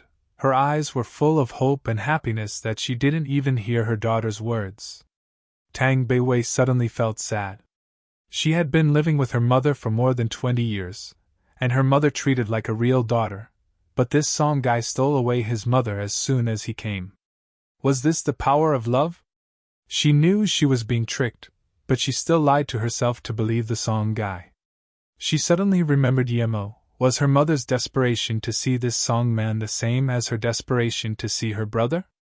No, her feelings were sibling feelings, and it was different to her mother, but she felt something wasn't right. If it was kinship, she felt she was closer with her mother than Yemo. Although Yemo was her brother, she felt he was more of a friend. Bei Wei, come to Beijing with me as well, I'm worried about you staying at Tandu by yourself. Tang Jing finally remembered her daughter. Tang Bei Wei's heart sunk. This Song man made her mother completely trust him in half a day. If she knew earlier this would happen, she wouldn't have let him in. Mom, I want to stay here and wait for brother. Tang Bei Wei wanted to stay with Yemo more. If her mother didn't leave, it would be best if the three of them could live together, but her mother wanted to go to the Song family. Tang Jing shook her head, grabbed Tang Bei Wei's hand and said after half a beat, Bei Wei, I'll be rest assured if you stay with brother. Your brother gave you so much money the first time he saw you. I can tell he loves you a lot, I'm not worried. You've suffered quite a lot living with me all these years, your mother is very useless. No, Mom. Tang Bei Wei felt more sad and didn't want to leave her mother. However, for the first time, she saw her constantly depressed mother feel happiness, so couldn't tell her mother to not leave her. Song Qiming looked at Tang Jing in confusion. Brother? Tang Jing immediately told him that Tang Bei Wei was siblings with Yemo. Hearing this, Song Qiming's face changed. No wonder Dongfang she was going to use Tang Bei Wei was a bait. It wasn't due to beauty, but because they were siblings. This Dongfang she was malevolent indeed. But looking at Tang Bei Wei, Dongfang she's plan failed for sure. If he succeeded, Tang Bei Wei wouldn't be in state. What's wrong, Qiming? All of Tang Jing's attention was on Song Qiming. Song Qiming's face changed for a while before sighing. I also know that Yemo, he's someone powerful, but our Song family offended him, and now, he wants revenge on the Song family. I sigh. I didn't expect he was Bei Wei's brother. Huh? Tang Jing also yelled out in surprise, but she immediately understood the relations and turned to Tang Bei Wei and said, Bei Wei, can you persuade your brother to let Qiming go? Tang Bei Wei immediately began to suspect Song Qiming's purpose. Perhaps he already knew that she was siblings with Yemo and came to her for mercy. Seeing that Tang Bei Wei didn't talk, Tang Jing was more worried and said, Bei Wei. Her eyes were full of anxiety. Tang Bei Wei sighed. Mother, I don't really know about what my brother does, I'll ask him then. Although she didn't want to agree, her mother's hopeful eyes made her feel very bad. Her mother brought her up for more than 20 years working tirelessly. She really couldn't reject this request. Hearing about this, Yumo's face was bleak. Song Chiming, even if you get the god of the heavens, I will still annihilate your Song family. Tang Beiwei finished and saw Yumo not talk, then she continued. Then, that Song Qiming bowed to me and begged for mercy, but I ignored him. However, my mother said I must beg for mercy from you. My mother was taken to Beijing by him. I didn't want to go, so I stayed.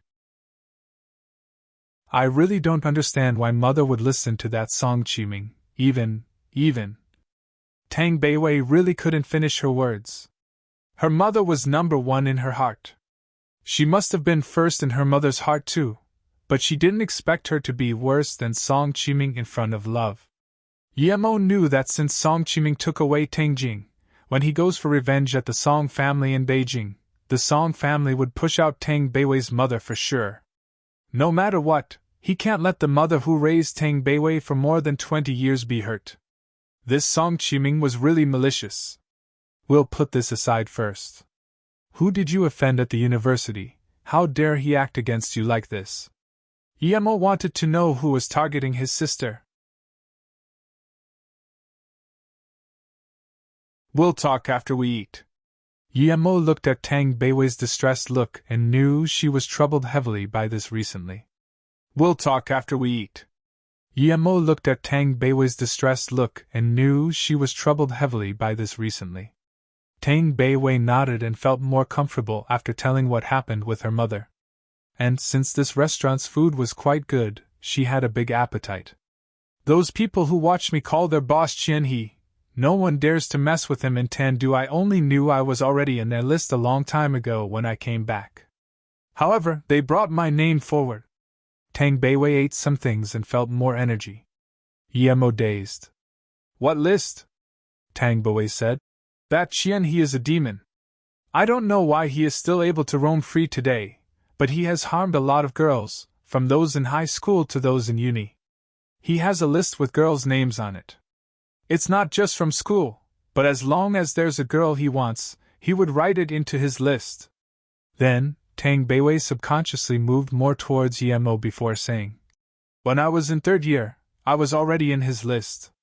His list is very clear, which day, what place, and which girl he needs. There's an order. Originally, he would take me a few months later, but after I came back from Wuliang Mountain and ate the face-preserving pill, I was brought forward. It said he would take me away at the end of the month. End of the month? Isn't it only a few days? Yumo was shocked. If he came back a few days late, the consequences were unimaginable. Tang Beiwei nodded. I originally didn't know. We had a school queen called Cici. I was very close to her. A month ago, she was taken away. When she came back, her face was tawny. When she found me, I knew that she saw that list and I was one of that. And she also heard those people discussing about me. She told me to run as soon as possible, and after she told me that, she ran away herself that night. Why didn't you go? Yumo asked strangely. Tang Beiwei shook her head. The night she ran away, she was captured, and the next day, I heard the report of her jumping off the building. I know she didn't do it because someone did this to her. Then, I wanted to leave the school, but the guard didn't let me leave. I realized that I was being watched everywhere and had to wait until I was taken away. Yumo's face was getting bleaker by the moment, such overt defiance of the law. Tang Beiwei continued. A few days ago, I borrowed a friend's phone to call the police. The second day, my friend had a beating. The injuries were very serious, and he was sent to the hospital. Luckily, you gave me a necklace. That night, someone wanted to attack me, probably to teach me a lesson, but he was bounced away by the necklace. So, I always kept a few fireball charms on me. If they were really going to take me away, I would use the fireball charm to hit them, but I knew I only had a few. If you didn't come back, I might still fall into their hands. Yumo sunk into silence. He didn't understand why the guy needed so many girls. Was he really cultivating some evil art like in the cultivation world and needed virgins? This wasn't too realistic. After all, those types of cultivation methods were very rare even in the cultivation realm, much less here. Brother, today is the day I'm most relieved. I don't want to go to Shirfan University anymore. I've already graduated. I originally planned on continuing my studies, but now I don't dare to go there. The worry in Tang Beiwei's eyes weren't completely gone yet. Just when Yemo wanted to speak, the room's door was kicked open and 3 men went in.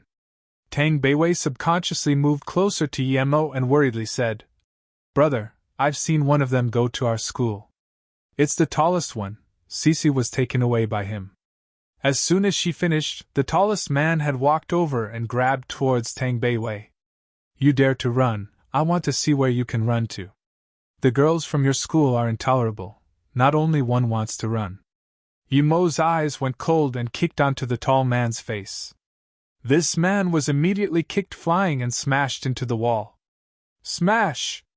The wall broke, showing the other room. A few customers were eating inside and were shocked by the scene.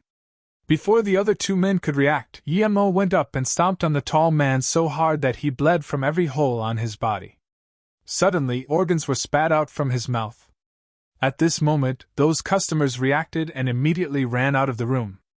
At the same time, the 2 other men was frozen seeing that Yemo stomped the man to death as soon as they met. Then Yemo turned around and looked coldly at the other 2. "Did you 2 come to just die? You actually killed Black Panther, you." One of them pointed at Yemo and said, "He didn't dare to go up and attack Yemo. I killed him, what are you going to do?" Yemo sneered. "Nice powers, we're no match for you, of course, we don't dare to anything. Goodbye." The long-faced man spoke, worried. He knew that Black Panther could beat them 1v2, but Black Panther was no match for the person in front of them. They would just die even if they went up. Yemo wiped his hands with a tissue on the table. "You think you can come and go as you please? Do you think I'm so easy to visit? What do you want?" The long-faced man stared nervously at Yemo. If Yemo attacked, they were no match for sure, and Yemo killed more cruelly than them. Even they didn't dare to kill openly in the streets, but this person did. All they thought right now was how to escape. "Nothing, you 2 carry this dead guy away." Yemo pointed at the tall man. The long-faced man immediately agreed. Okay. We'll go immediately, Air Tai, carry Black Panther and let's retreat." Although Tang Beiwei had seen Yemo kill and she had killed with a fireball charm before, she couldn't help but feel revolted by this bloody scene. Yemo grabbed Tang Beiwei's hand and sent some chi over, helping her calm her stomach. Then he said, "Beiwei, I will go with them, you." Tang Beiwei immediately said, "Brother, I will go with you, I'm scared to stay here alone." "Okay, in that case, let's go together. I'm just worried you won't be able to take the scene." Yemo nodded and said, "It doesn't matter. As long as you're there, I won't be afraid." Tang Beiwei knew this brother she just met was no ordinary person. Just as he said, he knew Dao magic. She didn't need to worry about her brother. Those who knew Dao magic were like those in the fairy tales. The long-faced man was surprised and looked at Yemo. "Why, you're going back with us?" Yemo sneered. "What, didn't you guys come to invite me? Now I'll do as you want and go with you guys, is that not okay?" It's fine. Air Tai, carry Black Panther, let's go back immediately." The long-faced man was decisive and quickly left. Yemo walked to the front desk, took out his card and said, "I'll pay by card." The chubby manager at the front desk was already shaking uncontrollably. "You've already paid, no need." He didn't dare to ask these people for money. These people killed, and he didn't even dare to call the police. Yemo knew that the 3 men probably warned the manager, so he didn't bother to waste time with him. He held Tang Beiwei's hand and went on a Land Rover with the long-faced man. The car drove out of the city. It was very fast and came to a private mansion in the rural in less than an hour. To be exact, this wasn't a mansion but a private ranch. There was a large patch of forest and an artificial lake. Yemo came here and found this place to be familiar. He came here with Wendong to exchange the model. He didn't expect to come here a second time, But last time, the mansion was blown up. It had only been 1 year, and the mansion was built again, and it was even prettier than before. Emo sneered. He didn't expect he would encounter this mansion twice. It meant those who lived here had bad luck. The car stopped in front of the ranch. The guard checked and let them in. Take them in. When the long-faced man got off the car, a man with a knife scar on his face came over. The knife scars had 2 black men behind him. Killing intent spewed out when the knife-scarred man looked at Emo, but he didn't attack. Knowing someone would deal with Emo, he didn't need to do anything. Obviously, word has spread of Emo killing Black Panther. Emo held Tang Beiwei's hand and followed the long-faced man into the hall. Tang Beiwei was a little worried. The people here looked ferocious, and each had weapons as though it was a secret organization of the government. Before Emo went in, he scanned. There were more than 10 in the hall. Clap. Clap. When Emo walked in, a monotone clap sounded. Not bad, you got balls. Not only do you dare to kill my men, but you also have the guts to come here. But no matter how much balls you have, you will die after you offend me, Nye Wubien. Nye Wubien? Emo suddenly remembered that seductive Nye Schwangschwag here in her words. I'm still a virgin. Qianhe, what do you want bringing me here?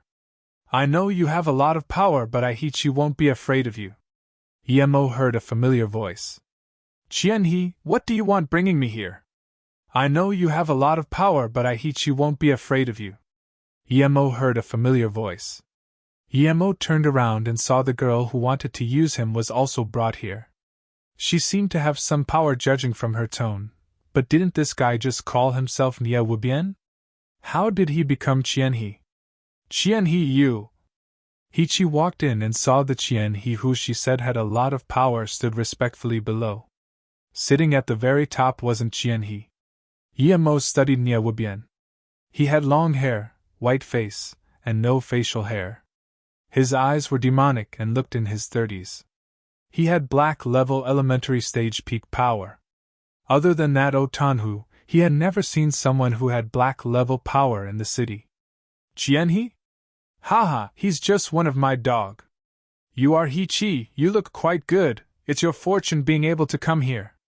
Tang Beiwei, you're even better. Last time, someone said you're the prettiest flower in Tandu. I didn't believe him, but now it seems to true. You are indeed the prettiest woman I have seen, and you're still a virgin. Not bad, not bad. You're even prettier than my Shirmei, Qianhe, you've done great. It's very useful leaving such a pretty woman for me at the end of the month, Nye Wubien said. Hichi then realized that Emo and Tang Beiwei was also here and said in shock. How are you guys here too? Emo didn't reply and studied the place. Within the range of his spirit sense, there were 36 people altogether. Other than the strongest Nye Wubien, that Qianhe was already yellow level middle stage. Although it was a short time, Emo was sure this was no place where the rich played with women. This Nye Wubien seemed eerie, and Emo didn't know why he needed so many women. Hichi stopped after one sentence. She seemed to realize her situation. Since Qianhe was only a slap dog, then it meant this eerie-eyed youth was perhaps much more powerful. Nye Wubien coldly looked at Emo. I really admire your courage. You think you can do whatever you want just because you learned some martial arts? I'll show you what is real martial arts today. Bring the 2 here. Emo didn't talk. He really wanted to go on a carnage now, but Tang Beiwei was here. The scene would be too bloody. He was worried his sister wouldn't be able to take it. If he used fireball, this Hichi was still here. He didn't want to kill her, so he must not reveal his powers in front of her. Just when he was hesitating, he saw the 2 men who went to capture him being brought up. Their face was pale, and their legs were shaking. Obviously, they didn't expect to be punished after coming back. Nye Wubien walked to the long-faced man and smiled. You've done well. You talk about how strong someone else is and don't even dare to attack him. Why do I need dogs like you? Waste of food. Grandpa, yeah, forgive us. The 2 knelt on the ground with their teeth shaking. I said I don't need useless men. Then Niewubian raised his palm and struck twice. Blood shot high in the air, splashing on Niewubian, making him seem more hideous. However, he actually licked the blood on his hand and relished the taste. At this moment their heads rolled out far. Arg! He-Chi, who originally thought this wasn't much of a deal, could no longer take this gruesome scene and dropped unconscious on the ground. Tang Beiwei's face was pale and her heart raced. Yemo quickly pressed her meridian to faint her and put her next to He-Chi. Not bad, you have some balls, no wonder you dare to kill my men. Niewubian looked coldly at Yemo and the derision on his mouth was getting more potent. Yemo had noticed this Niewubian was only black level elementary stage, but his chi was almost equivalent to black level middle stage. It really wasn't simple to decapitate two heads with just pure inner chi. I'm thinking, do you want to fight me now? Or have you lost your courage? Niewubian seemed like an eagle looking at a chicken. Yemo looked at Niewubian and sighed. He also smiled and said, I really agree to your words. If you think you can do what you want just by learning a few moves, then I'm sorry. I wanted to say the same thing to you. I'll show you what real martial arts is. Then, Yemo raised his hand and swiped his palm left and right. There were 18 people in the hall, and Yemo stopped after swiping 16 times. Haha, arrogant fool, you want to copy me and use inner chi. Niewubian's voice suddenly stopped here. His face was full of shock as he looked at his 16 men. Blood spewed out, it was like a slaughter ground. 16 heads and 32 arms fell on the ground. Then, all of them fell to the ground together as though they were trained to do so. The direction they fell to was the same. Niewubian was stunned. I'm dreaming, this must be a dream. He kept explaining to himself, but he knew this wasn't a dream, it was real. He was more shocked and didn't dare to say a thing. Finally, there was terror in Niewubian's eyes. Cultivating till now, he had never known terror, but today, he knew what terror was. When he killed his 2 men, he used a gruesome way to kill them, trying to scare this young man. He did scare one, but that was He-Chi, and this young man seemed to be fine. But then the young man used more gruesome means than him. Even he had never seen such a bloody scene. He was sure this youth's action was intentional, slapping him hard in the face. Yemo walked over Niewubian. Niewubian moved aside subconsciously and kept retreating. Yemo ignored him and sat down in the chair where Niewubian was sitting before, and then he coldly looked at Niewubian. Who are you? At Niewubian's terror, he realized this young man was far stronger than him, perhaps even in Earth level. He didn't know which chromosome he was missing. Why did he mess with someone like that? Yemo sneered. I've seen people like you, it's not just you.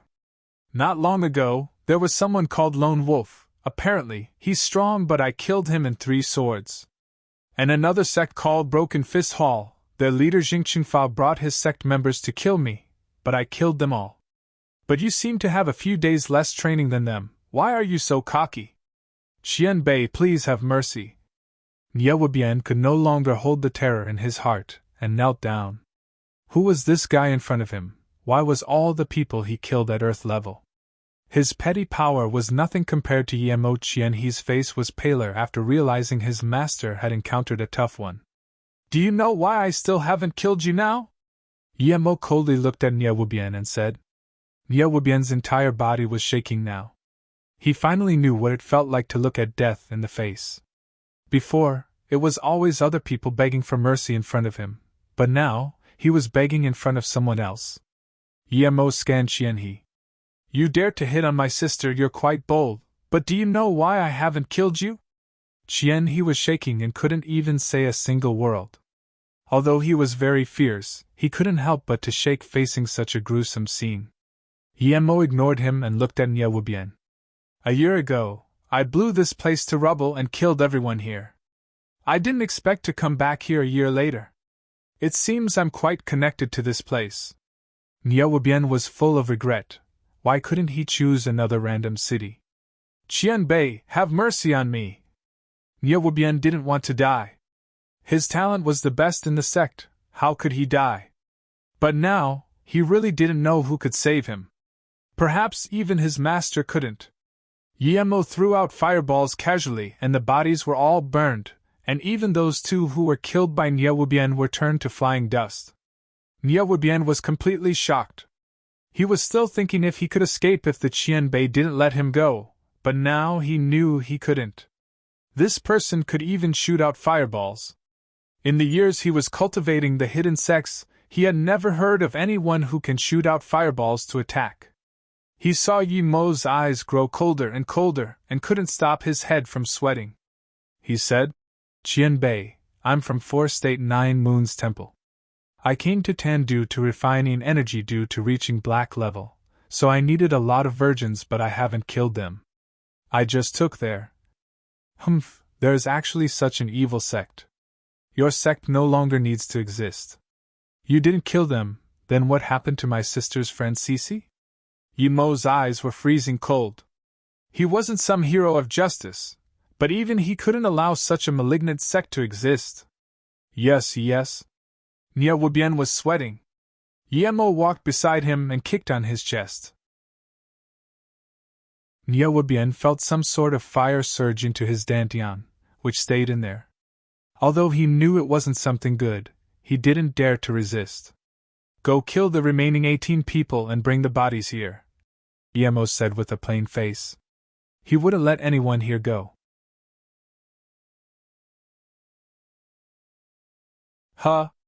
Niewubien didn't expect Guillermo to be this easy to talk to. He actually told him to go out and kill people. Then, couldn't he have run away using that opportunity? Niewubien didn't expect Guillermo to be this easy to talk to. He actually told him to go out and kill people. Then, couldn't he have run away using that opportunity? "If you want to run, go ahead." Yi Mo's voice was cold. "No, I definitely won't dare to run." Niewubien quickly retreated. He knew that this youth could do things faster. Niewubien thought that if he acted obediently, then perhaps this youth would let him go. He saw Niewubien go out to kill people and his legs were shaking more. "You're very cocky, aren't you? How does it feel so good to be a dog? Tell me, how many people does Niewubien has left in Tandu?" Guillermo thought that it would be too easy on Qianhe to just kill him. At this moment, Qianhe calmed down a little and quickly replied, "Yeah, everyone is here because they need to go back at the end of the month. I don't know why. Since you don't know anything, then go die." Guillermo sent out a fireball, but this fireball burned from inside to outside. Qianhe was surrounded by the fireball but couldn't die instantly. He could only howl in pain, but no matter how much he screamed, he couldn't make any sound. In this short time, Niewubien had killed everyone and brought them all in. He saw Qianhe, who gradually lost all hope from the fireball, and felt as though he was being bitten on the back by a snake. This person could control fire to such a terrifying degree, burning Qianhe inside the fireball. Niewubien could no longer resist it and ran. He would rather commit suicide than to be slowly burned to death like Qianhe. This young man wasn't a human but rather the devil. He himself had killed countless people but had never expected to see such a demon. But when he just reached the door, a gust of fire burned from his dantian. He felt his internal organs were going to be charred. Niewubien could no longer endure such torture, and patted his hand with his other hand. Guillermo no longer looked at Qianhe, who didn't have much life left.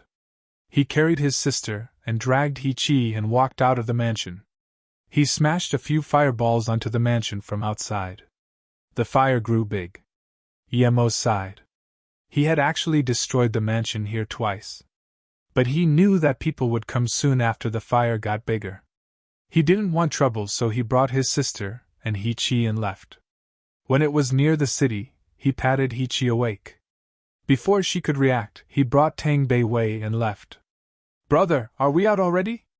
When Tang Beiwei woke up, she found out that she was already in the city.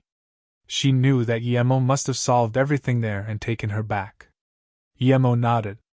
"It's done. Do you still have anything left at the school? If you don't, then let's go immediately. I'll take you to car racing and after that, we'll go Beijing.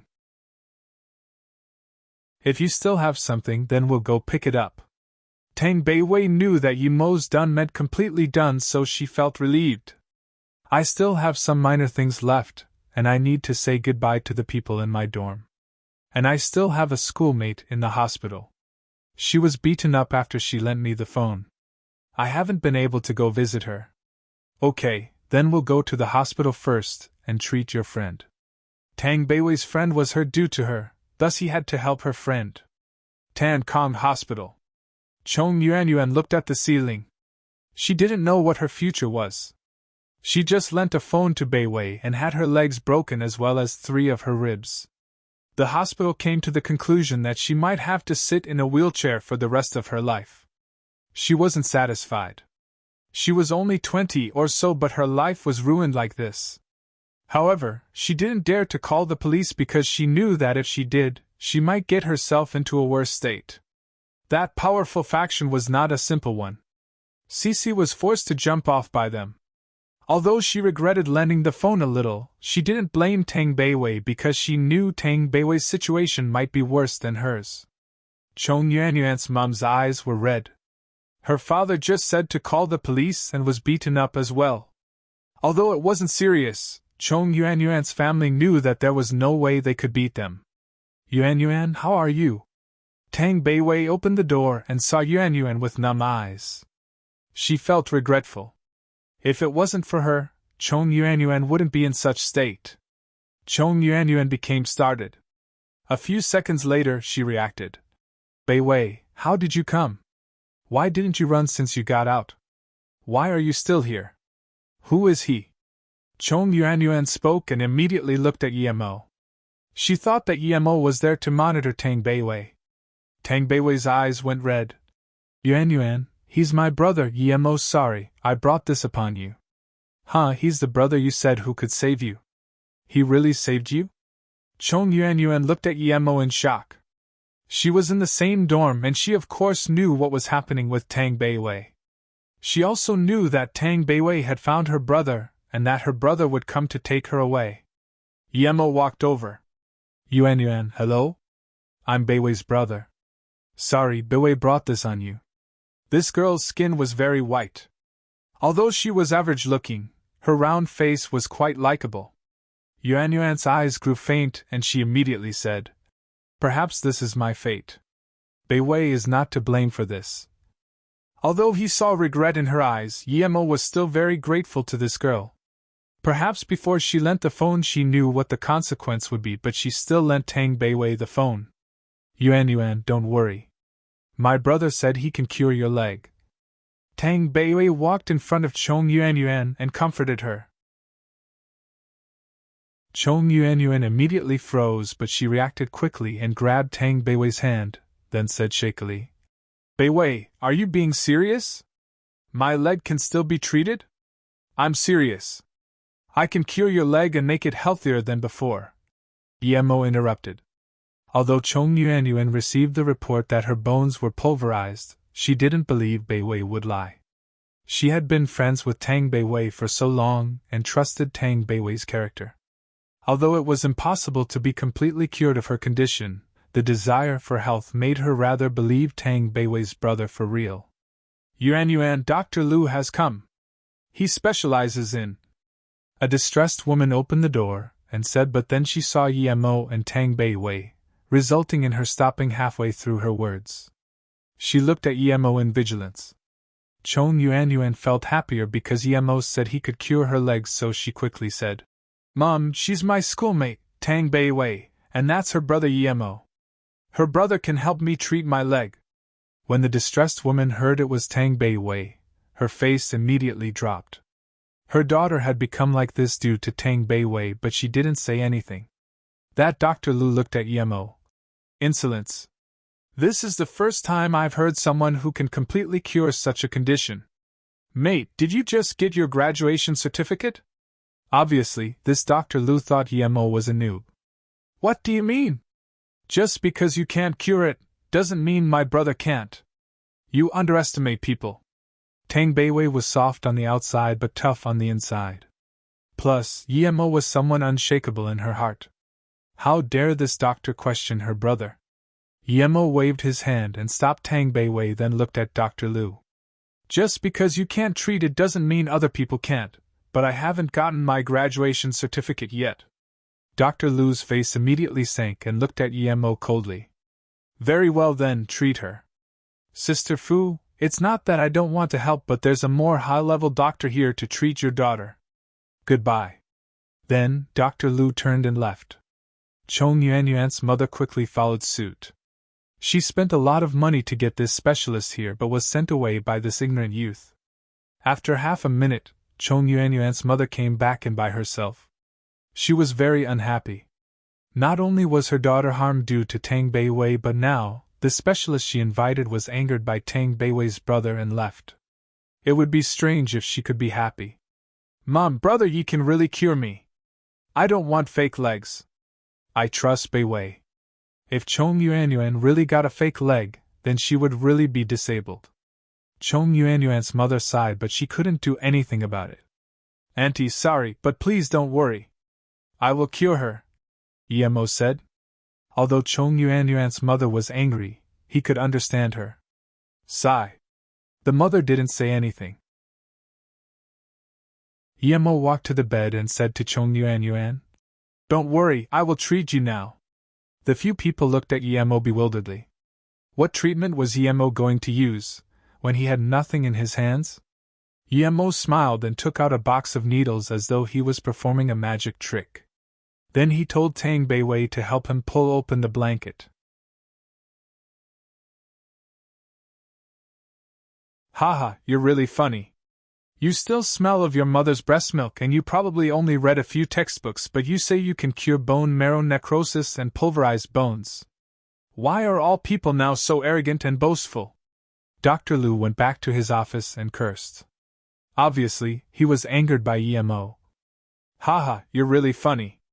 You still smell of your mother's breast milk, and you probably only read a few textbooks, but you say you can cure bone marrow necrosis and pulverize bones. Why are all people now so arrogant and boastful? Dr. Lu went back to his office and cursed.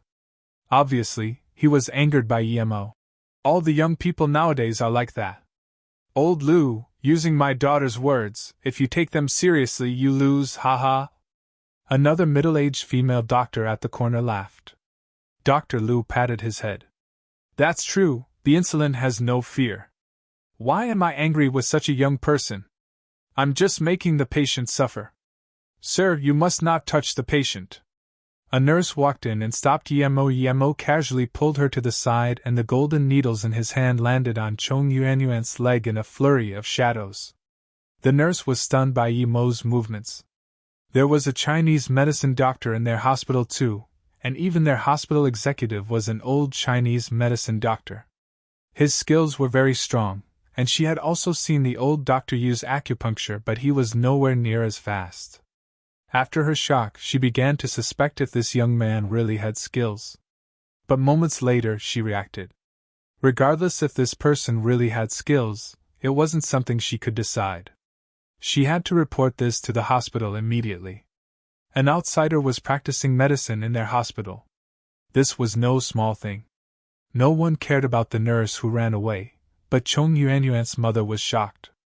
Such speed, it couldn't be reached even if no needle was used. Chong Yuanyuan just felt her bones constantly being pierced by the needle, and the needle was pulled out really quickly. She couldn't even feel when it went in and when it came out. She just felt a warm power moving around her leg bones. She could even feel that power made her very comfortable. She even forgot to be embarrassed when Yemo placed his hand on her broken ribs near her chest. This was too unfathomable. The nurse just ran out of the door and saw a royally dressed middle-aged woman come down from upstairs. She rushed up and said, "Who executive, someone is treating a patient in our hospital and he isn't a doctor of our hospital." Who exec heard this and his face sunk. He immediately said, "Call security to stop him immediately." "What is he doing now?" "He's using acupuncture to treat the patient in room 203 on her leg wound. However, his speed is absurdly fast that I can't even see it," the nurse quickly said. "Acupuncture? 203? The daughter of the woman who cried in my office last time? Hu exec remembered.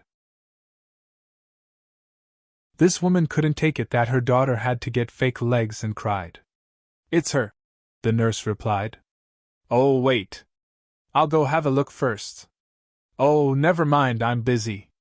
Hu exec seemed to have remembered the middle-aged woman beside him. The woman seemed to be in thought, and when she heard the exec's words, she smiled and said, This person is interesting, I actually want to go see. The Hu exec wanted to see how this person was going to treat the patient with acupuncture, and now that the middle-aged woman asked, he immediately agreed. Okay. In that case, let's go. Yemo knew that two people came into the room. But he didn't know that it was the hospital executive. Even if he did, he wouldn't say anything as long as the exec didn't stop his treatment. Hu Yang looked at Yemo's movements and was shocked. He started out from Chinese medicine and was very proficient in Chinese medicine. However, he had never seen someone who could use acupuncture like Yemo. His two hands were like a flurry of shadows. The needles in his hands went in and out of the skin. Even he couldn't see where exactly the needles went in, much less see which chakra point it was. The 108 golden needles with Yemo's spirit chi continuously recovered Chong Yuanyuan's bones as well as her ribs. As soon as he noticed it was out of place, he would use spirit sense to sense it, and his chi to move it back to place and stabilize it. As Yemo continued his treatment, Chong Yuanyuan became more and more joyful. She could feel it the most. The numbness and pain gradually disappeared and she could now feel her legs more and more. She even felt she could start walking now. Although Yemo was at stage 3 chi gathering, this exerted a large amount of chi so he couldn't maintain this pace. Sweat kept emitting from his forehead. Tang Beiwei took out a handkerchief and carefully wiped Yemo's sweat for him. Hu Yang and the other middle-aged woman was in shock. They knew they had met a master today. This was a real master. Even Chong Yuanyuan's mother knew that Yemo had great capabilities. After an hour, Yemo gasped and gave a pill to Chong Yuanyuan. It's done, eat this. Chong Yuanyuan took the pill in joy and didn't even think about it before eating it. Yuanyuan, how do you feel now? Chong Yuanyuan's mother asked desperately. Chong Yuanyuan tried to move her leg and was able to raise it up. She immediately said in surprise and joy, Mom, I feel that my leg is completely fine. I can even walk on the ground. And I also don't feel heavy on my chest anymore. Then, she realized Yemo performed acupuncture on her chest and felt a little embarrassed. Yemo smiled. You can't walk yet. You need to wait for a week before you can.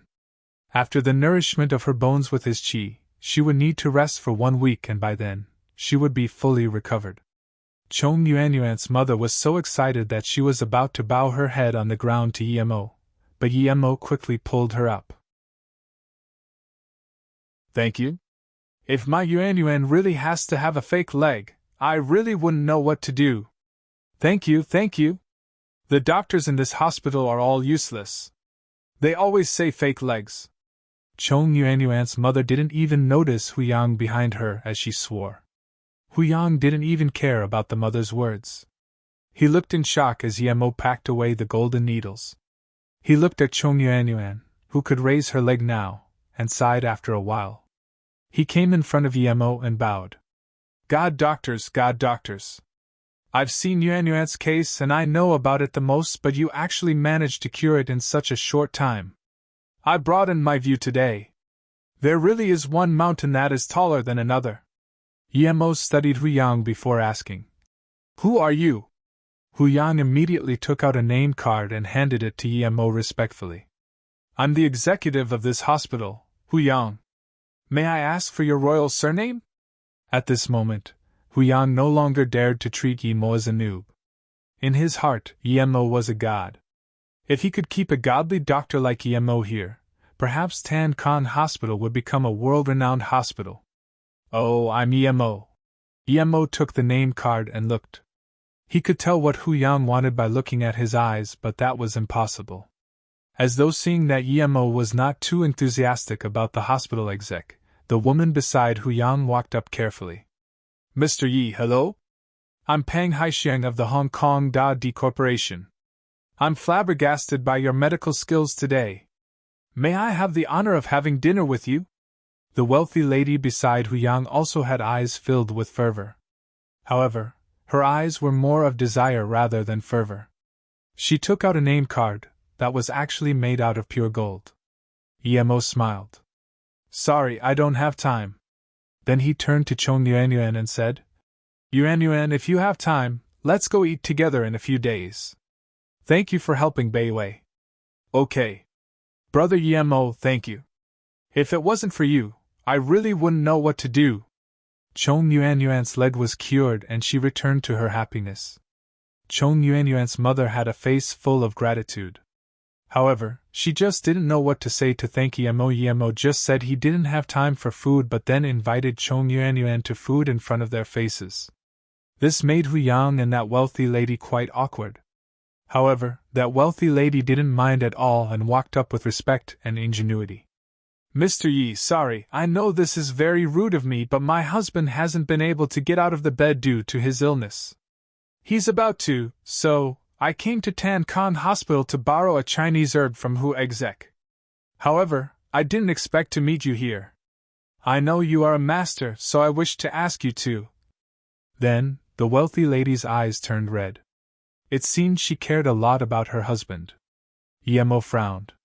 He wasn't interested in treating illnesses. He only didn't want to see Chong Yuanyuan lose hope and thus helped her.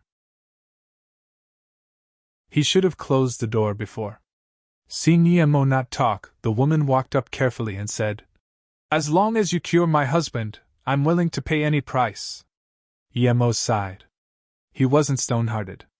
Since the woman said this, if he rejected again, it would be too inhumane. Thinking about it, he said, Okay, this is the only exception. Get people to send your husband here. I will come treat him 2 nights later. The wealthy lady was immediately filled with joy. Thank you so much, God Dr. Yi. I will go contact them immediately. Emo nodded, and just when he wanted to talk, a fit of sirens sounded. 5 police cars drove into the hospital and more than 10 policemen charged in and surrounded Emo with guns.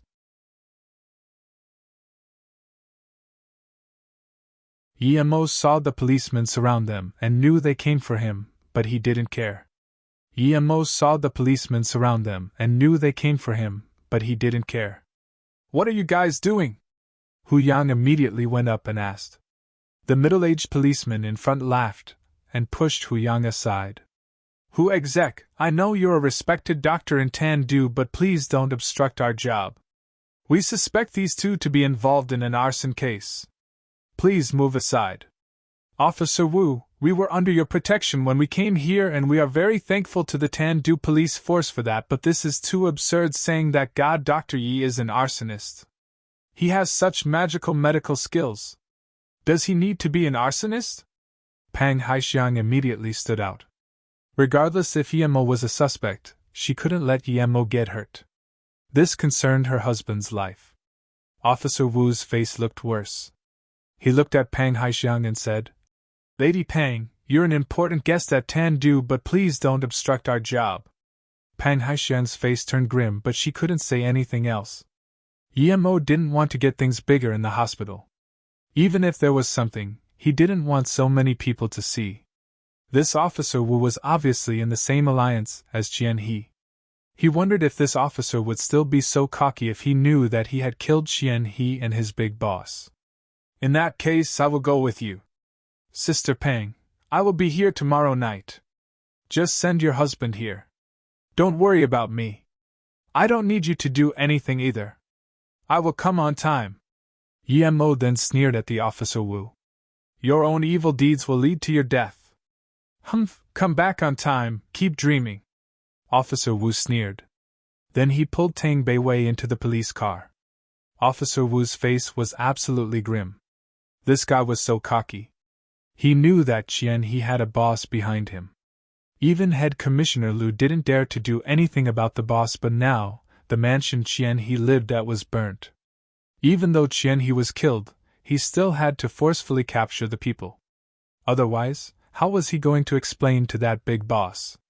Looking at the police car take Emo away, Pang Haixiang had a face full of worry. Hu Yang comforted. Don't worry, I know Vice Commissioner Lin of Tandu, I'll give him a call. The few police cars whirled past the road and came to the police department very quick. Officer Wu and another tow cops brought Yemo and Tang Beiwei in. Immediately, he picked up the phone on the table and called, saying the people had been brought here. You're very cocky, but you won't be able to, now that you're in my hands. Officer Wu put down the phone and looked at Yemo contemptuously. He had that expression as though he could squish Yemo with a single finger. If Yemo dared to resist at all, he would immediately fire. However, Tang Beiwei looked at this man hatefully. She knew that this officer dealt with Shishi's police call. In the end, Shishi still wasn't able to escape her fate. It could be seen that this person was definitely affiliated with those trash. Yemo looked at the two police standing at the door with guns and said to Wu Jingfei, Can I take this as you threatening me? And you're threatening me with the identity of a cop? Ha ha! Wu Jingfei laughed. Indeed, I'm threatening you as a cop. What can you do? Nothing. If I'm not concerned that this would be hard for Han Zixin, I would kill you immediately. Though I will still kill you later, but before I do, I need to wait for people to make a verbal verdict. Yemo had to kill Wu Jingfei, but it would be too impulsive to kill a cop like this, especially since he had a little status. Although he was proud, he wasn't proud enough to face off against the country. Plus, he had some relatives here and didn't want to overdo things. He was decisive in killing, but it didn't mean he had no brain. Was he going to bring his relatives running around with him everywhere? He didn't believe the strongest people in the country were in flying snow. Han Zixin was an old fox. He wouldn't tell the trump card of the country to him. And Yemo wasn't sure if someone had used Old Tanhu to massacre his entire family 20 years ago. If even the Song family could find someone like Li Mingxiang, a black-level tertiary stage master, to cooperate with, Yemo wouldn't believe it at all if the country couldn't find an earth-level master to cooperate with. Perhaps, things just weren't to that degree yet. Humph! A sneer sounded from outside the door, and middle-aged man walked in. You are cocky indeed. This is the first time I, Lu Fang, heard someone dare to say killing a cop in the police department. Yemo really didn't lie. He had the killing permit. If he was sure of Officer Wu's crimes, he really could kill him immediately. However, if he didn't deal with this properly, it could be used as an excuse for others in competition with Han Zixin. Old Han was not a bad person. He didn't want to give Old Han's political enemies any excuses. For him, it was the same whether he killed earlier or later. He didn't mind this time. Hurried footsteps sounded and another person rushed in from the door. It was a fat, middle-aged policeman. He saw Lu Fang and immediately said, Commissioner Lu, Yemo is Hu X's friend. How can he be the suspect at the mansion? Was something wrong? Vice Commissioner Lin, this isn't about whether there was a mistake or not. I just heard with my own ears that this Yemo said he will kill Wu Jingfei. I won't doubt Wu Jingfei's words at all now. For a social scum that dares to even threaten the police, if we don't punish him legally, how are we to be responsible for the citizens of this city? Tell me? Vice Commissioner Lin. Yemo sneered. He immediately knew that this Commissioner Lu and this Vice Commissioner Lin weren't on good terms. And this Vice Commissioner Lin probably came due to someone's request to help him. The fat man was choked for words. He subconsciously looked at Yemo, meaning that if you can even say such words publicly, how am I supposed to help you? But at this time, he had calmed down. Things wouldn't be so simple, he thought. Lu Fang wouldn't come here for someone trivial. He only charged in desperately due to Old Hu's phone call. Now that he calmed down, he wanted to know why. Although he didn't get along with Lu Fang, he wouldn't make mistakes on such important issues. Ring ring. Lu Fang picked up the phone. Mayor Yu, yes, I know. I've captured the people. Okay, I will. Putting the phone down, Lu Fang looked at Fatty Lin and couldn't even be bothered to look at Yemo. He just said to Fatty Lin, Vice Commissioner Lin, Mayor Yu just called saying that this incident is very malevolent. We must deal with it seriously and harshly. Yemo and Tang Beiwei, being the main suspects of the crime, will be apprehended immediately. Do you have any other ideas, Vice Commissioner Lin? Fatty Lin heard Mayor Yu talk and knew that things weren't good. He seemed to have fallen into a trap and couldn't help blaming Hu Yang. He thought that it was just a small issue, but now even Mayor Yu was involved. Just when Fatty Lin didn't know what to say, Yemo spoke. Vice Commissioner Lin, thank you for helping me speak up. I think you may have to remove the vice very soon. Lu Fang's face was green. Take the two down and investigate carefully. We must find a result. Yemo didn't even wait for the vice commissioner to speak and turned to look at Lu Fang. If you can't investigate anything, are you going to apply torture in the interrogation? But that won't be necessary, as I will be interrogating personally now. Open your eyes, look at what this is. Commissioner Lin, prepare to record. You're mad, chain him first. Lu Fang looked coldly at Yemo and wanted to urge the two cops behind to apprehend him. But then, Yemo took out a blue booklet and waved it in front of Lu Fang. You tell me if I have the right to? Flying Snow Head Instructor? Just reading out the 4 words and seeing the stamp made Lu Fang speechless. That stamp was real. Vice Commissioner Lin also quickly reached his head and looked. He also recognized the stamp, and immediately, there was liveliness in his eyes. He reacted quickly and said, Oh, so it's Instructor Yi coming here personally. Haha, I'm Lin San. It's an honor to meet you, an honor. By then, he had already extended his hand. You're Yemo? You're the Yemo from Beijing. Lin San suddenly remembered who Yemo was and began to stutter. It was actually the Yemo of the legends. Lu Fang also saw that identity booklet and his heart went cold. However, he didn't completely lose his mind. Even though Yemo was an instructor and could kill, he couldn't be involved in the police department's crimes. Plus, this was personally addressed by the mayor. But when he heard the 2 words, Yemo, and saw the name on the book, his head buzzed and could no longer suppress the worry in his heart. Perhaps a lot of citizens didn't know the big name of Yemo, but how could he not know who Yemo was? The One Song family was afraid of, and the person who exterminated the O family all by himself. Any random person from the O family was a mayor. Lu Fang started to sweat behind his back and his head felt dizzy. He knew his life was over, really over. Yemo didn't lie at all that he could kill Wu Jingfei. He was telling the truth. He really could casually kill Wu Jingfei and didn't need to be held responsible at all.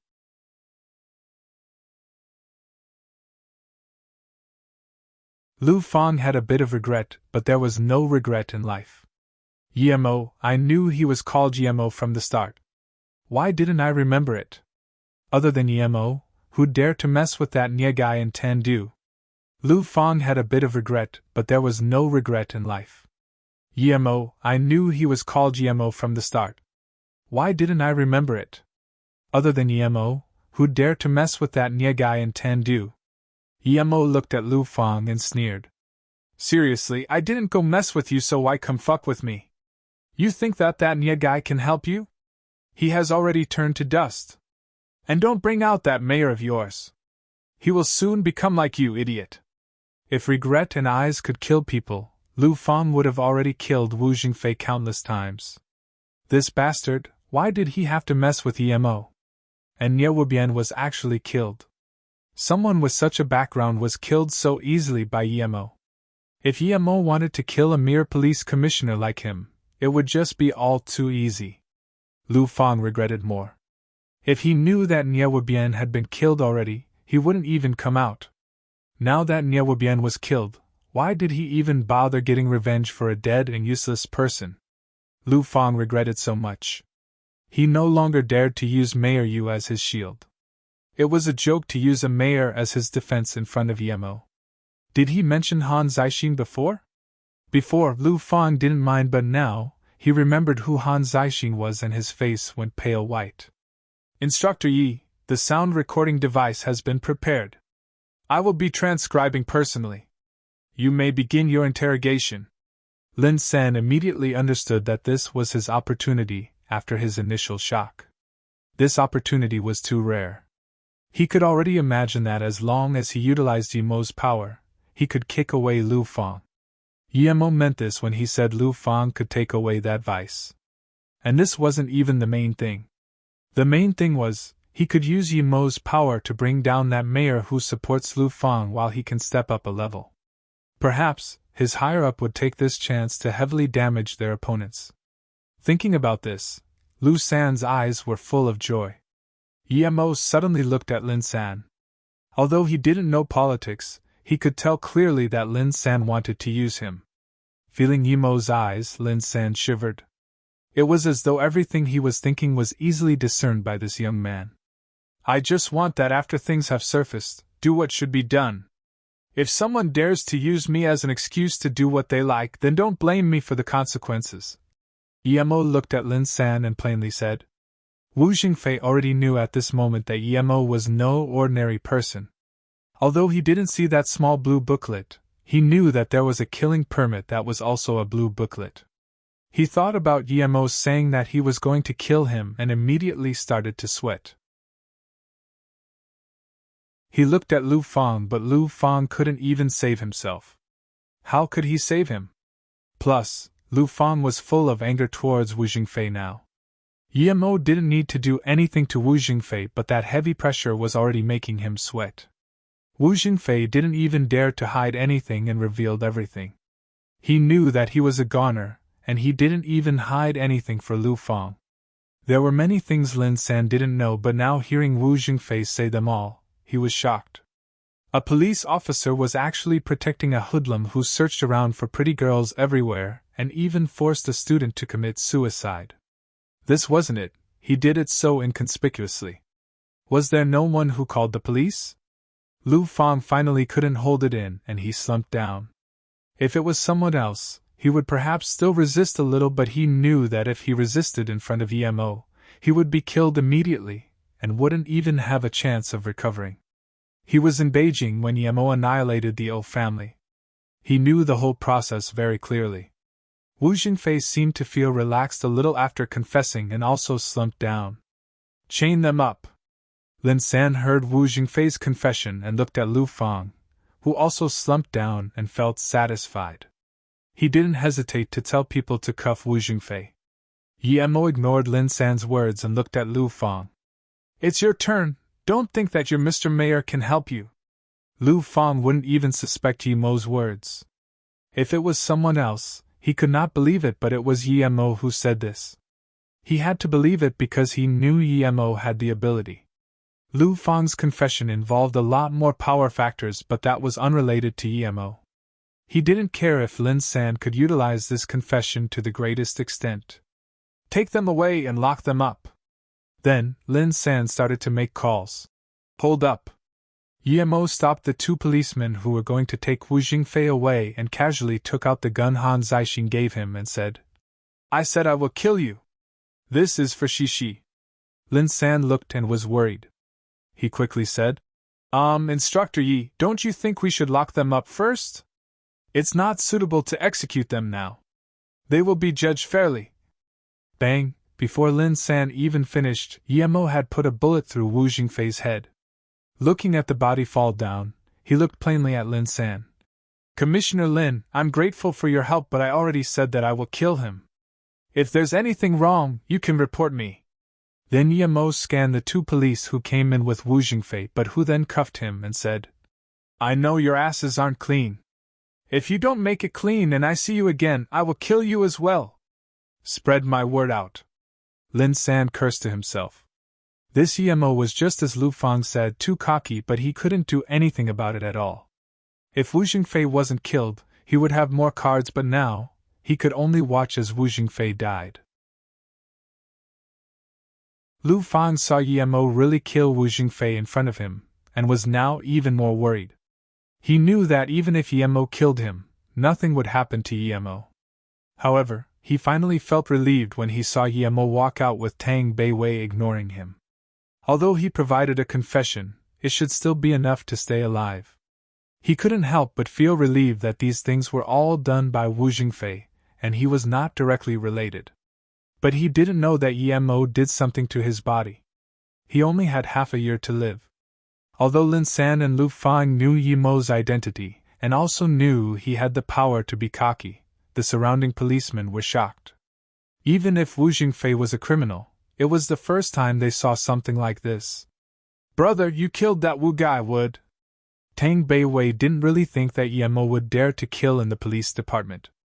Even though that policeman conducted heavy crimes, such a thing was too extreme.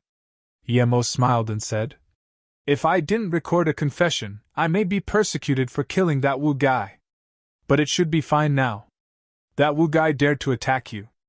If I don't kill him personally, my power will stop growing. Like I said before, no one can mess with my sister. No one. Brother." Tang Beiwei subconsciously held Yi Mo's hands closely.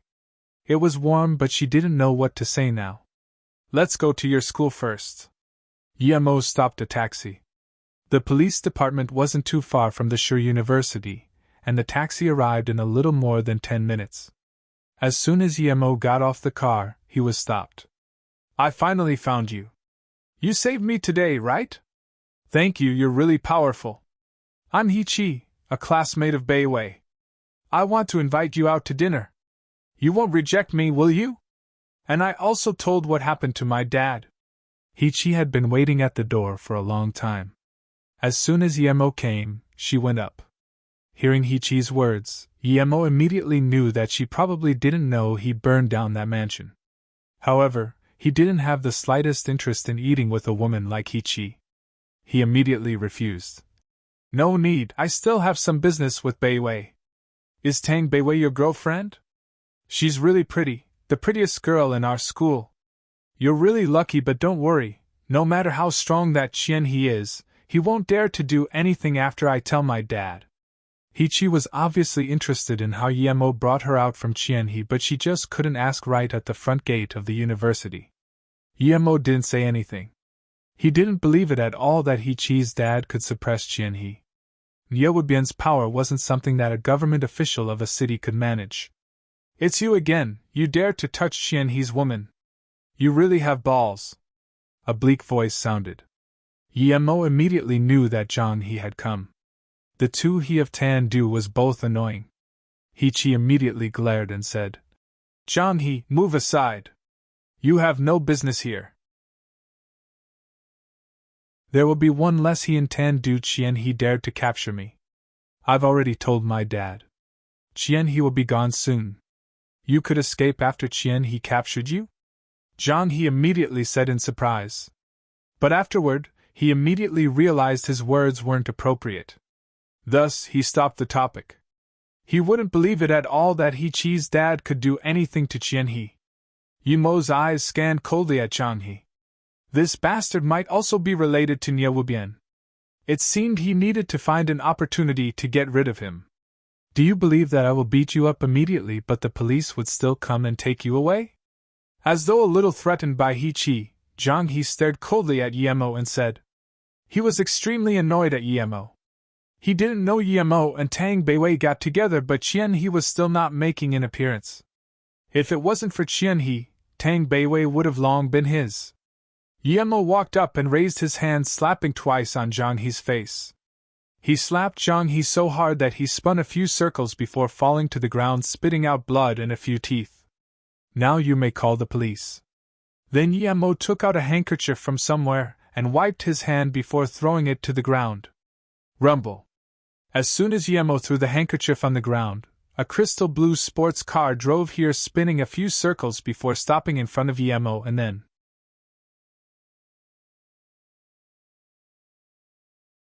Zhang He looked at Yi Mo's action and the handker he threw on the ground. How could he not know that Yi Mo did this on purpose? He wiped off the blood from his mouth and his face was green in anger. He knew that although he knew a few moves, he was far from being a match for Yi Mo. He didn't even think and took out the phone to call the police. Zhang He looked at Yi Mo's action and the handker he threw on the ground. How could he not know that Yi Mo did this on purpose?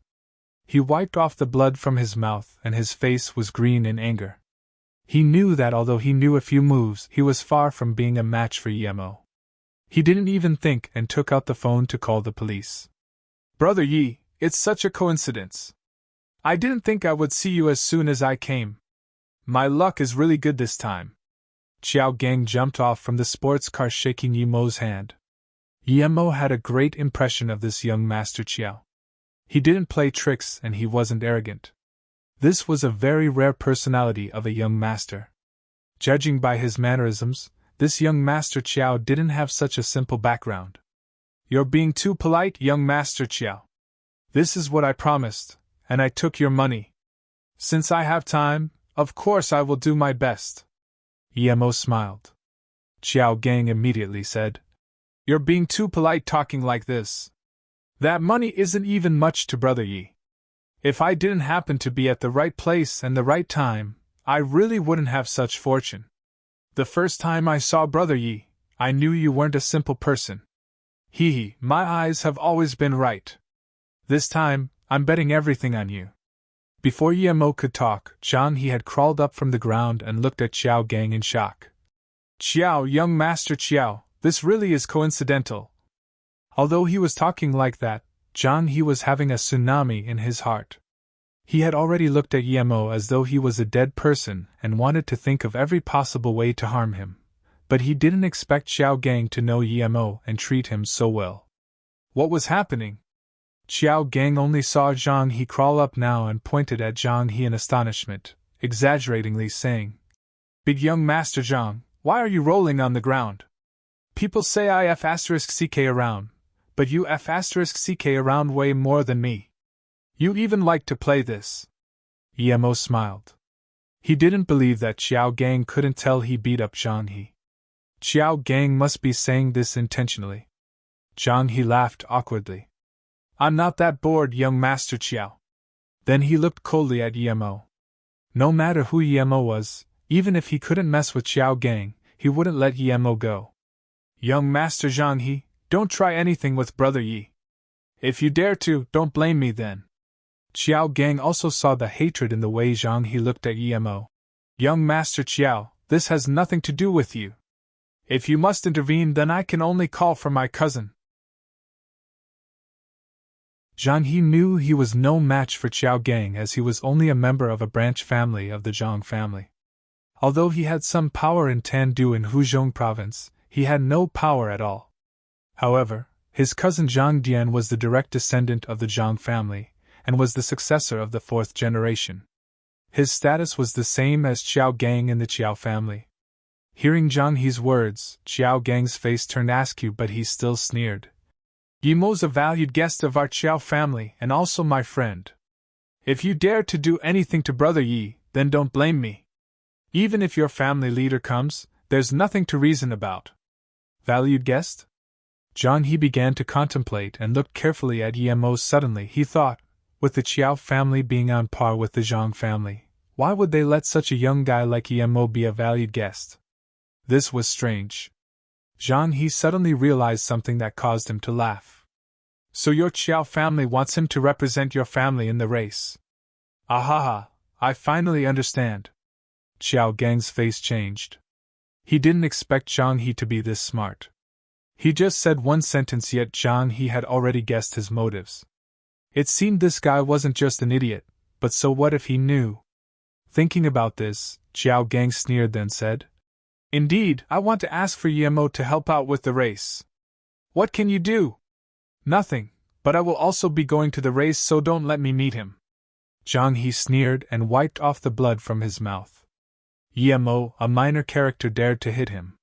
He didn't know why that Qian He bastard wouldn't look for Yi Mo for trouble, but even if Qian He didn't do so, he would make Yi Mo regret at the race. A police siren sounded and a police car drove over quickly. 2 policemen got off the car and they saw Zhang He, who still had blood on his mouth, and became frightened out of their wits. Which bastard actually had the gall to attack Zhang He? Young Master Zhang, who did this? The tall policeman immediately knew that if he didn't handle this matter properly, his career was over. Who else could it be? It's him. I was obeying the law, but he hit me. See it for yourself. Zhang He sneered. Even though I can't do anything to you, Xiao Gang, I can still get Yi Mo into the detention center for a few days just to piss him off. Xiao Gang immediately realized Zhang He's plan. Although he could save Emo, if Emo went in, he would lose this round.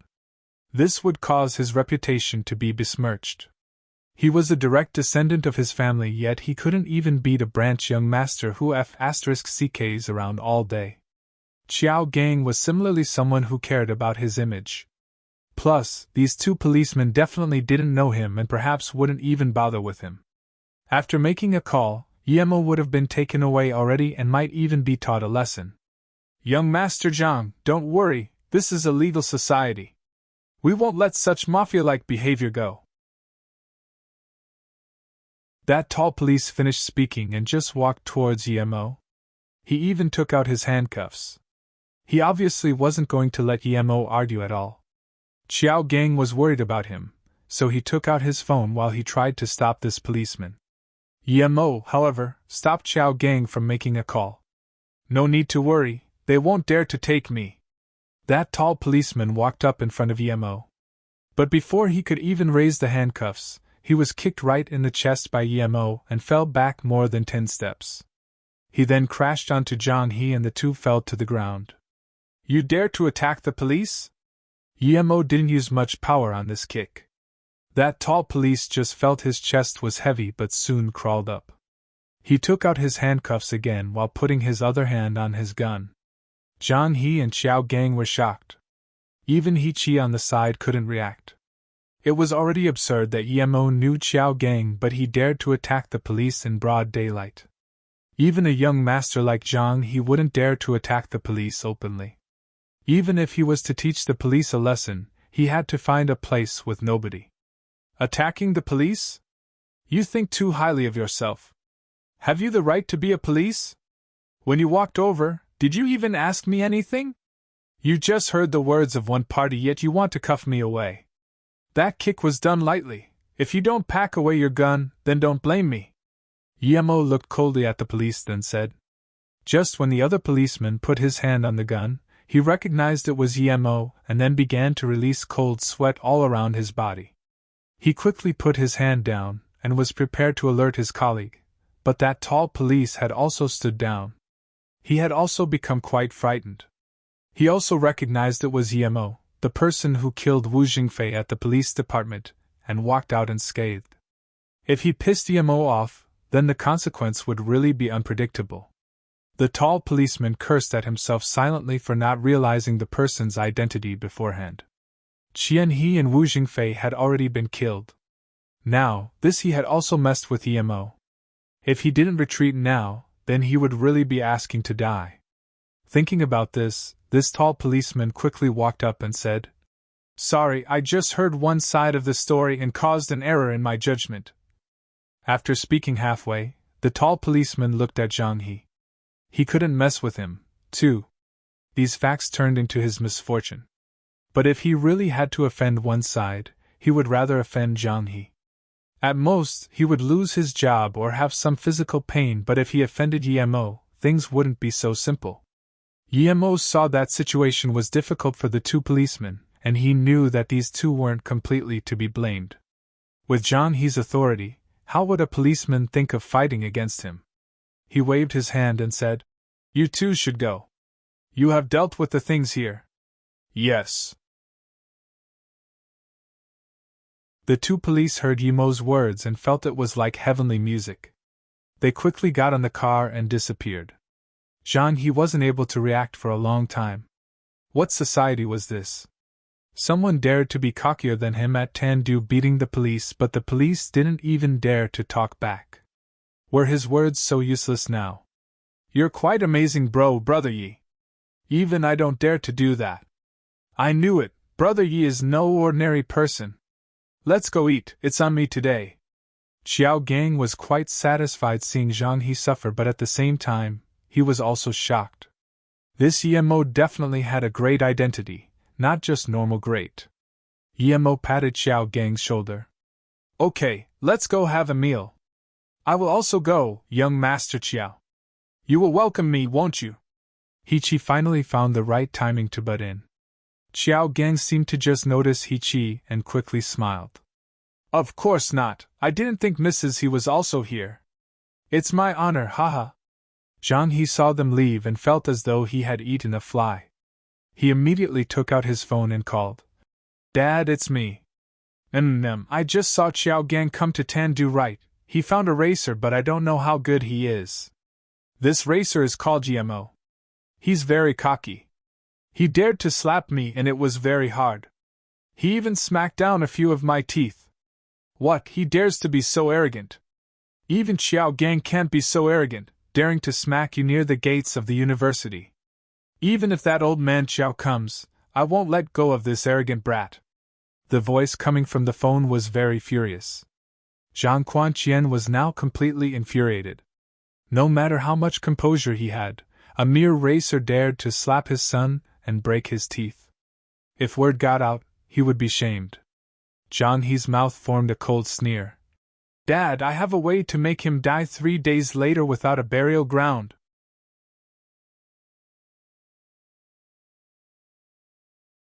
Yumo's spirit sense scanned and he saw an Audi parked not far away. This car seemed to have followed Xiao Gang here.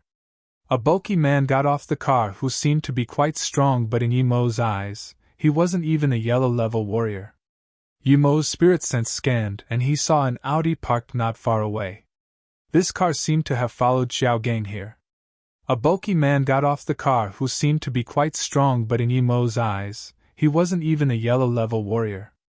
As though he could notice Yumo's glances, Xiao Gang laughed at himself. The one following is my bodyguard. Although I don't like it, my dad forced this, hee. Hichi walked beside Tang Beiwei and asked quietly. Is that Yemo your boyfriend? How did he let us go today? Tang Beiwei, like Yemo, didn't really like this Hichi. Although she was good-looking, she was too arrogant and selfish. But now that she came to ask her, Tang Beiwei couldn't pretend she didn't hear it. She said, I don't know. When I woke up, we were already out. Is that so? Hichi murmured to herself and then asked. How come I've never heard that you have a boyfriend? He seems quite strong. How did you know him? Tang Beiwei started to dislike Hichi more and said casually. That's my business. As though seeing Tang Beiwei's distaste, Hichi couldn't do anything even though she herself was annoyed. If it was before, even though Tang Beiwei was prettier than her, she couldn't be bothered talking to Tang Beiwei. But now, she had become more and more interested in Yemo. She really wanted to know how Yemo brought her out today. And how did he know Xiao Gang? Xiao Gang even seemed very polite to him. That wasn't it, but he dared to hit the police and was fine afterward. Just who was this Yemo? Xiao Gang's father, Xiao Xinghu, was the vice-governor of Huzhong province, and the Qiao family was very powerful. Hichi saw that Tang Beiwei didn't really want to talk to her, so she could only move to Yemo's side. Just when she wanted to squish in between Xiao Gang and Yemo, then asked the latter, a dark ray shot towards Xiao Gang's forehead like lightning. At such speed, both the bodyguard and Xiao Gang weren't able to react, and when Xiao Gang saw it, his heart sunk. He knew he didn't have time to react. Yemo immediately knew someone was trying to assassinate Xiao Gang. Although he didn't know why someone would assassinate a young master like this, since he knew Xiao Gang and felt that he was quite nice, he had a reason to help. Plus, him giving a hand was a very casual matter. He didn't need much effort. Just when that dark ray was about to hit Xiao Gang's face, Yemo reached out and grabbed it. His spirit sense scanned and found out it was a thin dart. A dart shot out at such speed definitely wasn't by hand. It must be shot from some crossbow. Yemo's spirit sense immediately scanned some corner tens of meters away and saw a man holding a small crossbow. He didn't even think too much as threw this dart back. The dart seemed to have eyes as it shot into the forehead of the man holding the miniature crossbow. The man didn't even moan before falling dead. At this moment, Xiao Gang reacted. He had just experienced an assassination attempt. Similarly, his bodyguard also reacted and charged over. Brother Yi, thanks, I owe you my life. Xiao Gang felt his forehead in fright. If it wasn't for Yemo just then, he would have died already. Then he also realized that Yemo was not only unordinary but also much stronger than he had expected. That was too powerful just then. The speed of the dart was not much slower than a bullet, and yet Yemo caught it with his bare hands and even threw it back. Threw it back? Thinking about this, just when Xiao Gang wanted to say something, Yemo said, "I've already killed that person who tried to assassinate you. He's behind the rubbish can on the left." Xiao Gang immediately told the bodyguard, "Bring that person here immediately." Then he picked up his phone and called. His eyes were a bit worried. It was He-Chi, who had seen Yemo's movements the clearest. She was behind Yemo and thus saw clearly everything. Those actions were a flurry of shadows. It was too fast that she still wasn't even able to react until now. He was no ordinary person indeed. He-Chi was shocked more. She even suspected that Yemo beat Xian-He down before taking her out. With such thing occurring, there was no mood for food. Just when Xiao Gang finished the call, his bodyguard had brought the dead man here. Luckily, the assassin chose a far-off place, and no one noticed. Xiao Gang picked up the miniature crossbow by the assassin's wrist. His face changed immediately and became dazed for a whole few seconds before turning around to Yemo saying worriedly, "Sorry, Brother Yi. I've caused you trouble." "What happened?" Yemo saw that Xiao Gang's face was awful and completely anxious. Xiao Gang sighed and said, "It's actually the Earth Fiend. I've heard my grandpa say Earth Fiend was originally called Earth Kill. It's an international hitman organization and their prices are very high. Someone actually hired Earth Fiend to kill me. It must be because—" Speaking about this, Xiao Gang stopped and looked at He-Chi. "Mrs. He, how about I invite you next time? I really can't today." Although she wasn't satisfied, He-Chi knew that if she forced her to stay here, it would cause annoyance. Looking at He-Chi leave, Xiao Gang calmed himself before saying, "I think it's probably because of the blood quarrel. This race is just a cover-up. The real reason is due to the blood quarrel. It wasn't just our family who discovered it but also the Zhang family, and the Yun family as well as the River South Cha family. 4 families altogether." When Xiao Gang spoke of blood quarrel, Yemo's heartbeat increased its pace. He remembered that there was a spirit grass in the cultivation realm also called blood coral. But soon, he shook his head. Just because the names were the same, it didn't mean it was the same thing. If it really was blood coral, then he could reach the middle stage of Qi gathering, stage 4. Xiao Gang didn't notice Yemo's expression and continued. "There's only one, but there are 4 families. We have agreed to decide the owner of the blood coral through an auto race. Each family will have 2 racers. The first place gets 8 points, the last place gets 1 point. The score will be the total of the points. Whichever family has the highest point at the end gets the blood coral, and one of the racers must be from the family. Because my racing skills are the best, I must participate the race. The other person I invited is you. These people want to kill me, so I can't go in the race." Yemo frowned and said, "Since your racing skills are the best, why did the other 3 families still choose auto racing?" Xiao Gang smiled bitterly then said, "Because the blood coral was discovered by us young masters when we got out to race. So, our family brought out this idea of racing and the other few families can't rebuke it. What I'm worried isn't this. I'm afraid that it won't end after you killed the Earth Fiend hitman." Yemo smiled, not talking. He wouldn't be afraid because of some hitman organization.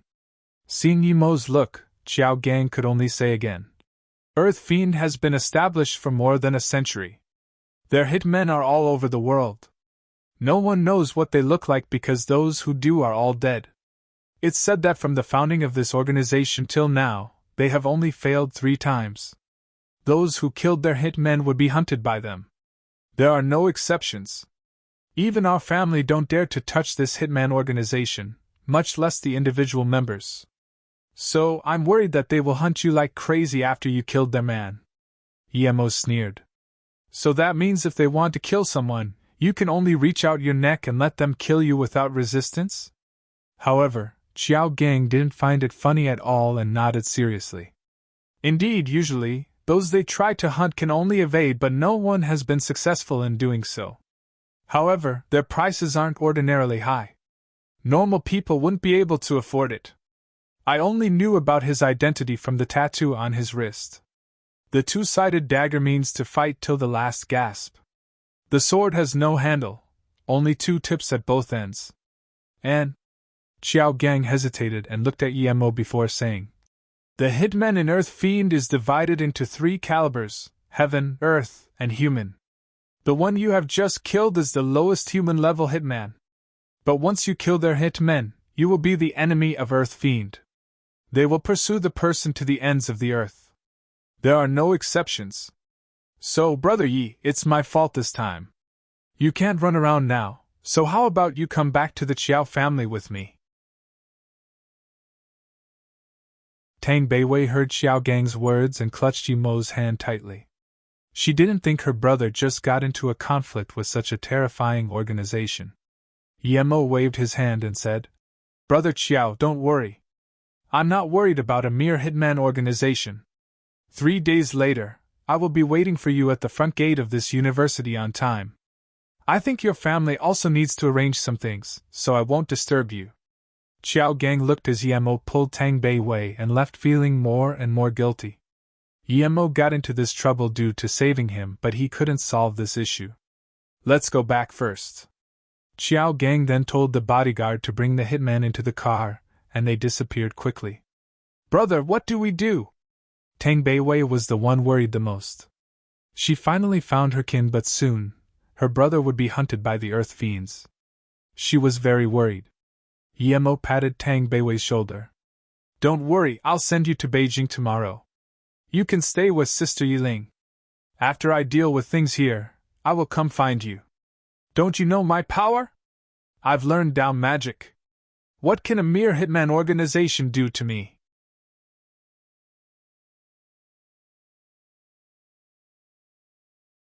Tang Beiwei didn't talk, but Yemo knew that she was mostly unhappy with his suggestion. He was helpless. If it wasn't due to Earth Fiend, he would let Tang Beiwei do what she wanted. Tang Beiwei didn't talk, but Yemo knew that she was mostly unhappy with his suggestion. He was helpless. If it wasn't due to Earth Fiend, he would let Tang Beiwei do what she wanted. Just when Yemo still wanted to persuade her, Tang Beiwei said, "Brother, I don't want to go to the Yi family. Since you're not from the Yi family, I have an even lesser connection to them, so I don't want to go." Yemo's mind blanked out for a second, but immediately understood Tang Beiwei's concern then. He thought about it, and it really was so. He was at most related to Yi Zifeng and Yi Ling in the Yi family. Thinking about this, Yemo said embarrassingly, "Sorry, Beiwei, I didn't think about it clearly. Let me think again." Tang Beiwei heard Yemo take back his words, so she immediately smiled sweetly. "Actually, brother, if they really are going to attack me, it's no use even if you send me to the Yi family. Plus, perhaps I'm safer by your side." Yemo nodded and said, "Okay, we'll do that. Let's see how bold this organization is. If they really dare to attack you, then don't blame me for the consequences." Yemo had too many enemies that he didn't worry about such things anymore. He had a feud with North Sand, and now, he got into a conflict with an international hitman organization. Since there was already a feud, there was no use worrying about it. That night, the two didn't stay at a hotel and went to Tang Beiwei's house for the night instead. Tang Beiwei's house was very shabby indeed. Yemo didn't see any valuable appliances. From this, it could be seen that she really lived a poor life with her mother. Tang Beiwei seemed to have noticed Yemo's sadness, but she didn't think of it that much. Instead, she was quite happy. Although her mother left, she still had a big brother. However, it was unfortunate that her mother couldn't stay with her. She would definitely not go live with that Song Qiming. "Brother, I suspect that Song guy knows you were going to look for trouble with the Song family, so she took my mother away, but I really don't want my mother to be hurt. Brother, if you go to the Song family, just... Tang Beiwei knew that Yemo had a massive feud with the Song family, and she couldn't find the right words for Yemo to let the Song family go. Yemo sighed. He knew that Song Qiming had achieved his goal.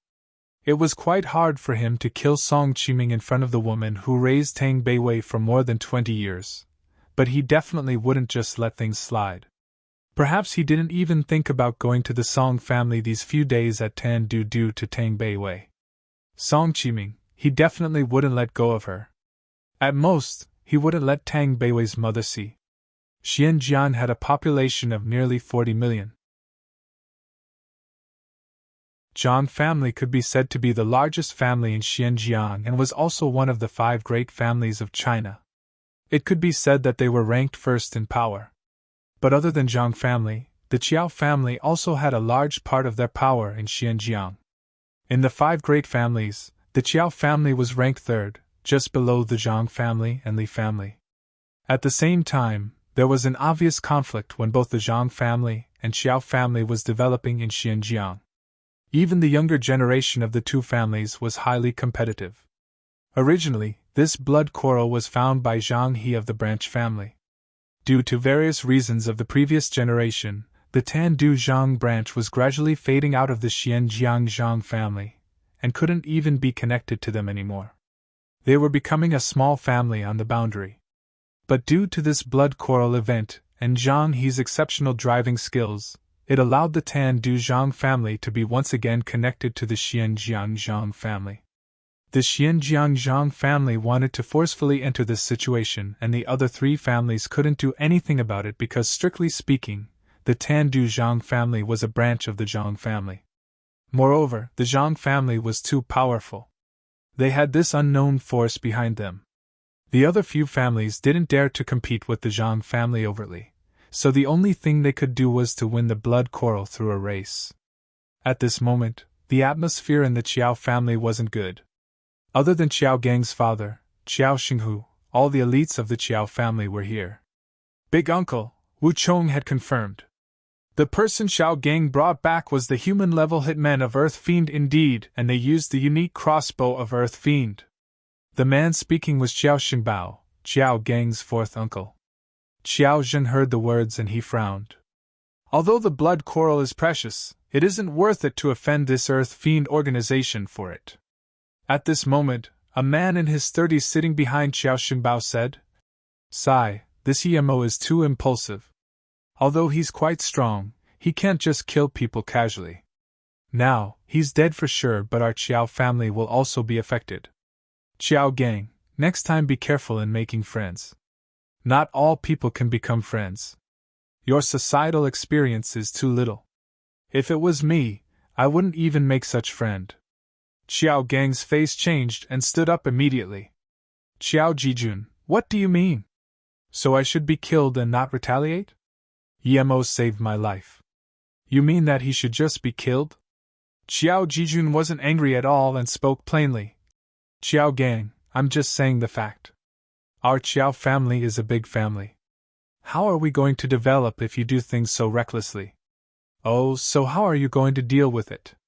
Seeing Qiao Jijun use a pedantic tone, Qiao Gang asked while suppressing his anger. He knew that a lot of people weren't happy that he was the successor of the family. Qiao Jijun sneered. "If you don't have some balls, how is the family going to live? If it was me, I would have immediately captured that EMO and sent him to the Earth Fiend asking for their forgiveness." "Bullshit!" Qiao Gang was extremely furious. "Are you going to capture me and send me to them too? That's enough. Don't yell in the family meeting. All of you calm down." Qiao Zhen tapped the table. Qiao Gang still looked coldly at Qiao Jijun, his eyes filled with fury. At this moment, an old man sitting beside Qiao Zhen coughed and said, "Actually, Jijun's idea might be a good way. After all, Emo is just a normal person. We'll compensate his sister. Third Grandpa, you." Qiao Gang didn't expect someone to conform to Qiao Jijun's idea, and it was an elder of the family. He immediately felt alone and weak. Emo was his savior. Even if he lost his life, he couldn't do such a thing. Qiao Zhen waved his hand. "Everyone's ideas are right. After all, we're all thinking for the family. Speaking of Emo, I remembered that abandoned son of the Beijing Yi family. Would the two be the same person? How can that be? The Song family is so scared of the Beijing Emo that they are about to disband." How could the EMO be willing to be someone else's driver and agree to help Xiao Gang in a race? I have heard of that EMO, that he's proud and cold. He's very vengeful and decisive in killing, Qiao Xingbao said immediately. Decisive in killing? Qiao Zhen repeated and frowned. This EMO, whom Xiao Gang had just met, killed this hitman immediately just because the hitman was going to kill Xiao Gang. Wasn't this decisive in killing? And he dared to beat policemen in broad daylight. Was this really the EMO? Bring a picture of that Beijing EMO over. Qiao Zhen was very decisive and did things immediately. The picture was soon brought over. Qiao Zhen gave the picture to Xiao Gang. Ganger, see if this is the same EMO you know. Xiao Gang took the picture and immediately said, Grandpa, it's him. This is the brother Yi I know. Hearing Xiao Gang's words, Xiao Zhen actually gasped a sigh of relief. What a huge joke capturing this EMO and giving him to Earth Fiend. Was this EMO someone who could be captured? Although the Song family was ranked 4th in the 5 great families, Xiao Zhen knew that the Song family was the real second family. Purely from politics, the Song family could even be ranked 1st. Even the Song family was no match for this EMO. It was suicide for the Qiao family to take on EMO+, this EMO saved his grandson. As expected, when they heard that the EMO Qiao Gang knew was that EMO from Beijing, everyone in the Qiao family shut their mouths. Qiao Jijun glared bleakly at Qiao Gang and cursed. He didn't expect this Qiao Gang to be so lucky to know even the EMO of Beijing. Beijing EMO, no matter how strong you are dead and killing people of the Earth Fiend. Qiao Jijun calmed down soon. This EMO couldn't be cocky for long. Okay, we'll leave it at that. From now on, no one of the family shall reveal Yi Mo's identity. 3 days later, Yi Mo will still represent our Qiao family to participate in the race, Qiao Zhen ordered. Of course, Qiao Gang had heard of Beijing EMO. He didn't think at all that the EMO he knew was that legendary EMO. He killed Otanhu. Who was Otanhu? As a direct descendant of the family, there was no way he didn't know. Such a powerful person agreed to race for him? Thinking about this, Qiao Gang felt quite proud, lucky that he didn't act up in front of EMO. Qiao Gang then thought about EMO's calm attitude upon hearing about Earth Fiend, and he couldn't help admiring him. Perhaps only someone like Brother Yi wouldn't feel threatened because of a hitman organization like Earth Fiend.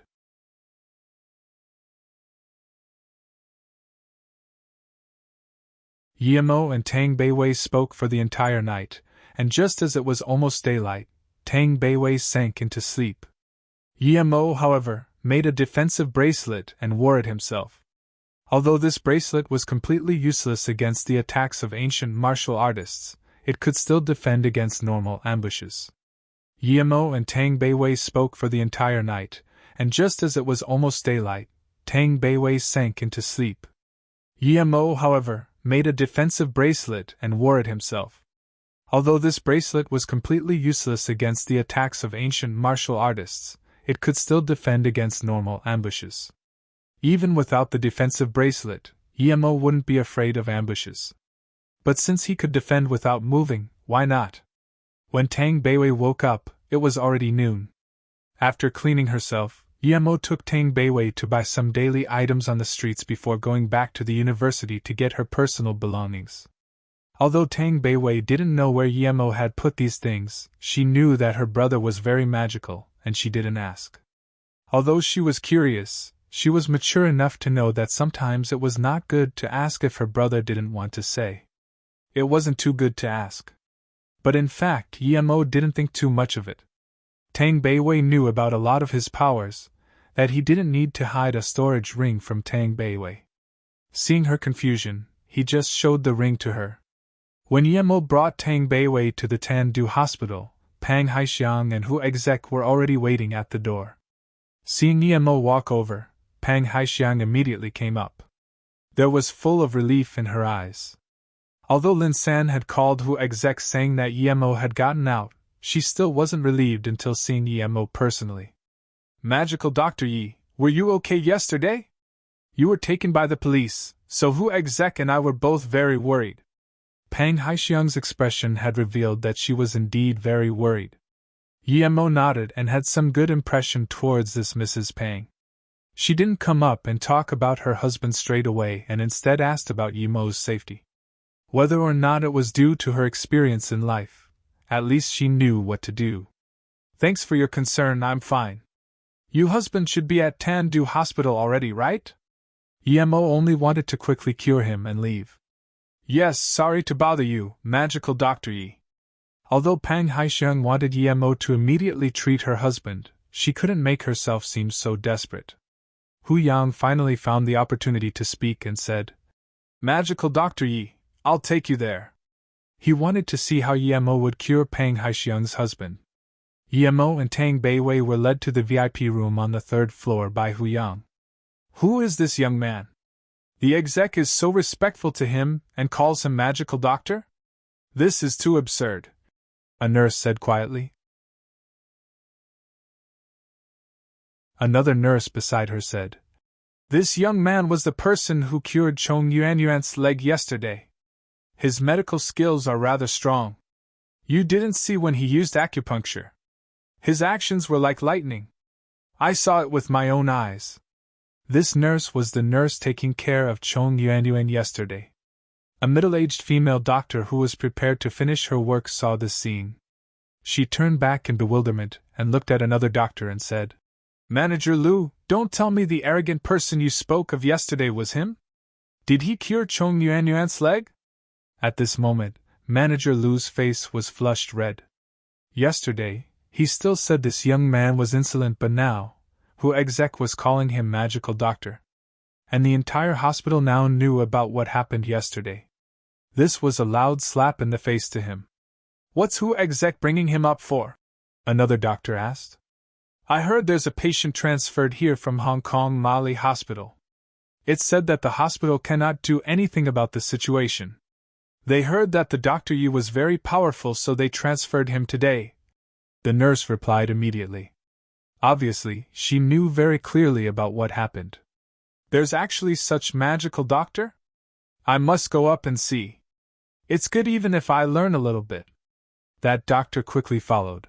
I will also go see. The middle-aged female doctor also followed, seeing another 2 doctors follow. Manager Lu focused and also quietly followed. To be honest, he still couldn't believe now that someone could cure Chong Yuanyuan's leg. However, Chong Yuanyuan had left the hospital already yesterday, and he couldn't find her. Now, he could go up to see if it was real. However, reality was harsh. Other than Pang Haixiang and Hu Exec, Yemo only brought Tang Beiwei into the patient's room. Other people could only wait outside. If it wasn't because he offended Earth Fiend, Yemo would let Tang Beiwei wait for him at the university. Although he wasn't afraid of this hitman organization, if they attacked Tang Beiwei, he wouldn't be able to do anything. The only way would be to keep Tang Beiwei by his side. If these people weren't as scary as Xiao Gang said they were and didn't attack his sister, he would take Tang Beiwei to Beijing to see her mother, then deal with the Song family before sending Tang Beiwei to Luotsang. Pang Haixiang's husband looked very emaciated. His face was a little purple and his breathing was heavy. My husband's condition looks like heart disease, but many doctors have checked that he doesn't have heart disease. Once his face is purple to a certain extent, he would faint. Now, the situation is getting worse and worse. Magical Dr. Yi. Although she tried to avoid Yemo's annoyance, she could care less about that much when it concerned her husband's safety. Yemo scanned with his spiritual sense. He didn't even need to diagnose with his hands and knew what disease this person had. He saw it on Earth before. It was purple coral poisoning. Purple coral was a material for crafting artifacts in the cultivation realm. It was a rare material even in the cultivation realm. Did Earth have that much purple coral? How come he didn't see one at all? Yemo felt gloomy. The man on the bed saw Yemo come over and struggled to sit up. Magical Dr. Yi, I'm Gua Taiming. Sorry to trouble you so much.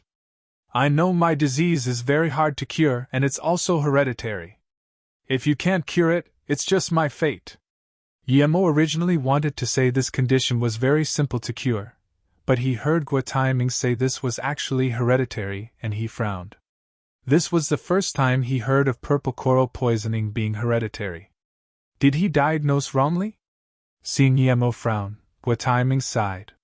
He knew that his condition was a bit hard even for the magical doctor here, but he had a positive outlook on things and he said immediately, "My grandpa also died of this disease, so did my father. I don't have a son, I only have a daughter. It seems my disease stops at me." Yemo didn't reply. He took out a golden needle and pierced it into a chakra point on Guatiming and ran his chi down. He immediately knew he diagnosed right. It was indeed purple coral, but this poison shouldn't be hereditary. Yemo pulled out the golden needle and looked at Pang Haixiang, who had a hopeful face, and Hu Yang, who was very focused. He smiled and said, "I can cure this, but..." Pang Haixiang heard Yemo say he could cure her husband and immediately was overjoyed. After a while she said, "Magical Dr. Yi, as long as you can cure my husband, I will do anything I can." Originally, Yemo wanted Guatiming to tell him where he saw the purple coral, but then he thought about it and gave up on the idea. He didn't have to have this mine ore. Plus, even if he asked, Guatiming might not know what he was talking about. Never mind. Yemo picked up a few golden needles and pierced it into different chakra points of Guatiming with extreme speed.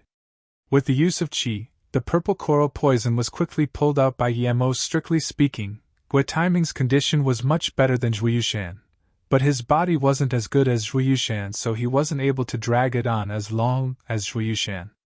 After half an hour, Yemo took back the golden needles and said, "It's done." "Huh?" Pang Haixiang looked at Yemo in shock. It was done. She didn't believe at all that it was done. No matter how powerful his medical skills were, it couldn't be done so quickly. There was no medicine eaten or a surgery happened. He just pierced a few needles and it was done. "What? It's done just like that?" Hu Yang asked and was also shocked.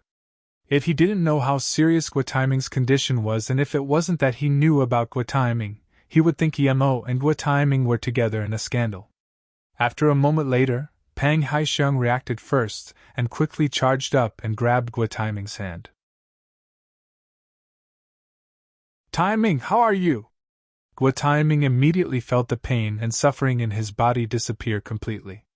At first, he hadn't reacted, but now that his wife asked, he moved his limbs and stood up. Soon, he yelled out in joy, "I'm really okay. My body no longer hurts. There's actually such medical skills."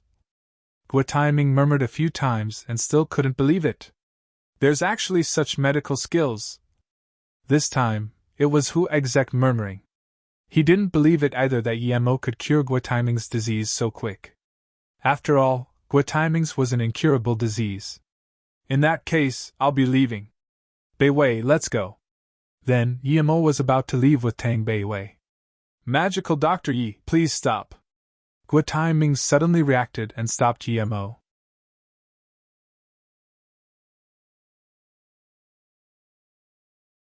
Guatiming took out a jade box from his bag and said to Yemo, "Magical Dr. Yi, my ancestors were also a branch of ancient martial artists. However, they fell later on. When you treated me, you probably used inner chi, right? It could be seen that you're an ancient martial arts master. This box was passed down from my ancestor. I believe my descendants won't be learning ancient martial arts. You saved my life and there's nothing much I can give. I'll give you this box, please take it, Magical Dr. Yi." Guatiming took out a jade box from his bag and said to Yemo, "Magical Dr. Yi, my ancestors were also a branch of ancient martial artists. However, they fell later on. When you treated me, you probably used inner chi, right? It could be seen that you're an ancient martial arts master. This box was passed down from my ancestor.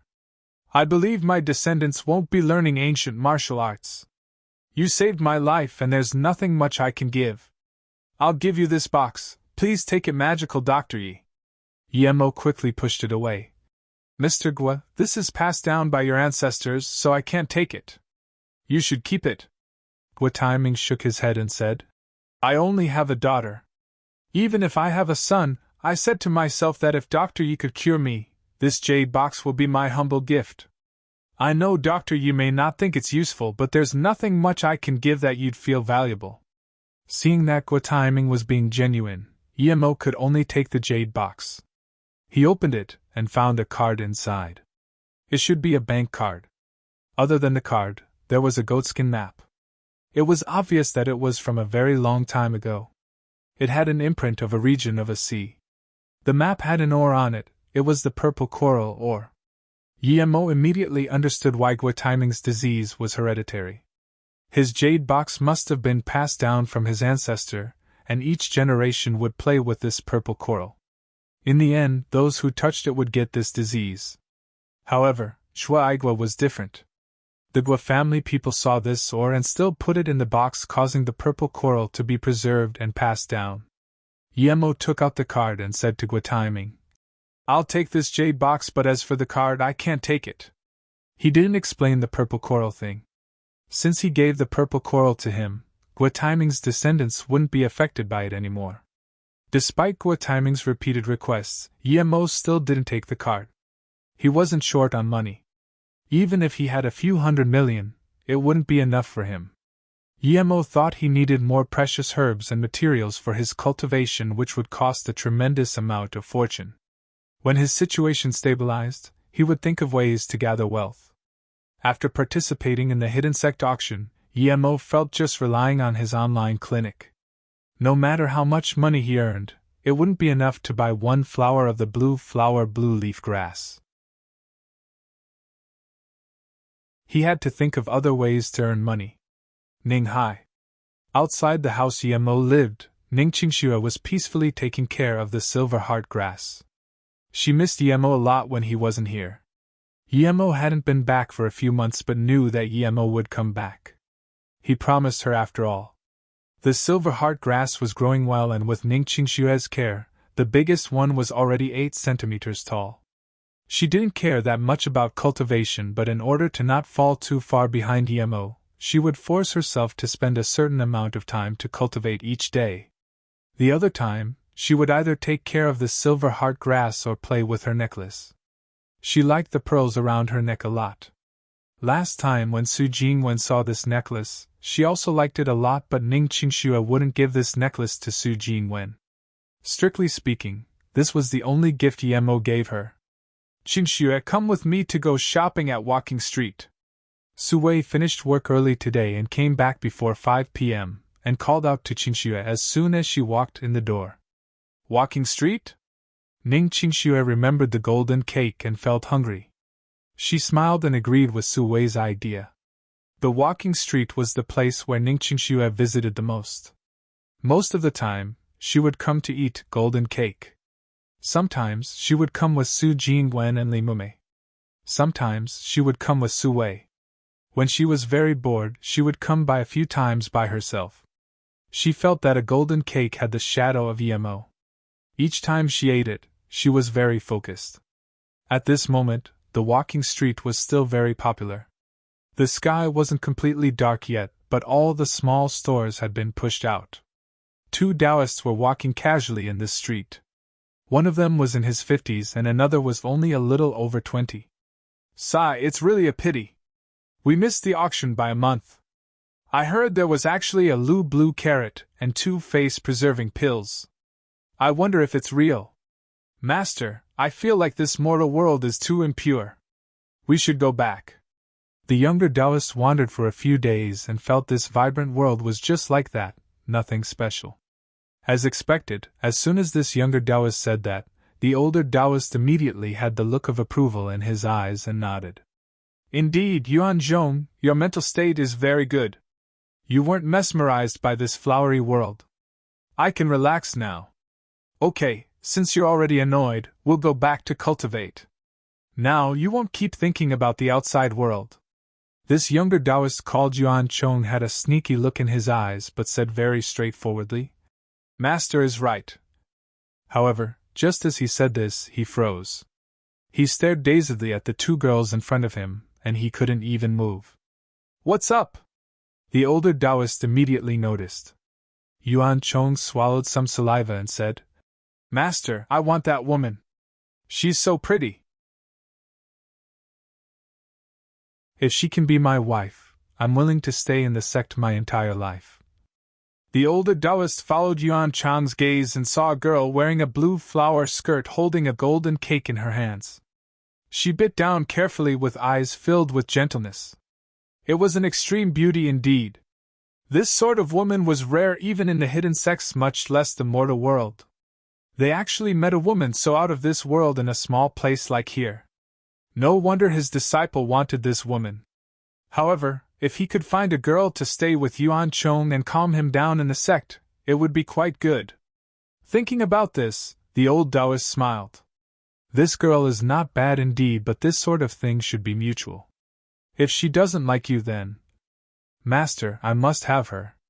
With my talent and looks, it's a good match. And when she completely understands who we are, she would feel lucky.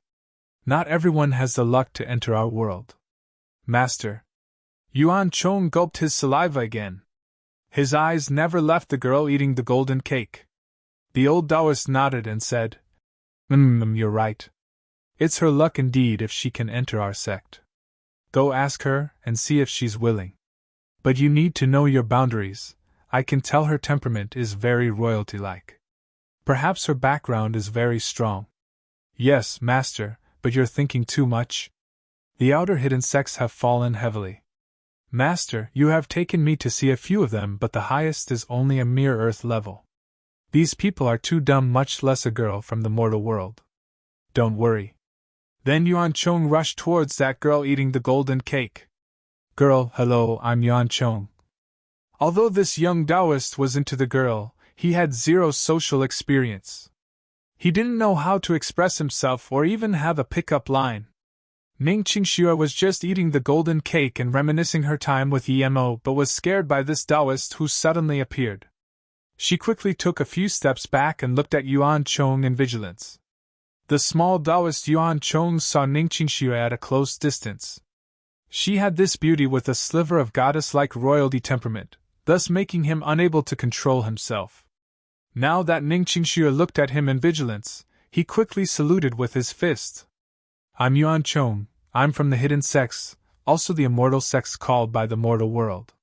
My master feels your talent is suitable for the immortal arts of our sect. Ning Qingxue frowned and pulled Su Wei. Su Wei, let's go. Idiot. Su Wei didn't have the good temper of Ning Qingxue and swore at the Taoist. Yuan Chong didn't expect that Su Wei dared to swear at him. He went up and grabbed Su Wei, tossing her many meters out into a stall. Su Wei was smashed to the floor and wasn't able to get up. Ning Qingxue quickly went up and helped Su Wei up while looking coldly at Yuan Chong. She was going to call the police. Seeing Ning Qingxue make the call, although Yuan Chong didn't have much social experience, he knew that Ning Qingxue was probably going to call for help. He went up and was about to grab Ning Qingxue's phone, but just when he did, he was blocked by a yellow light which disappeared immediately. Yuan Chong looked at his hand. It was actually blocked. The force was actually very strong. He was the publicly renowned genius for ancient martial arts. He was only 26 years old but was already at the black level peak. Now, he couldn't even take a phone from a girl. Was this girl also an ancient martial arts master? Thinking about this, Yuan Chong no longer tried to steal the phone but punched toward Ning Qingxue.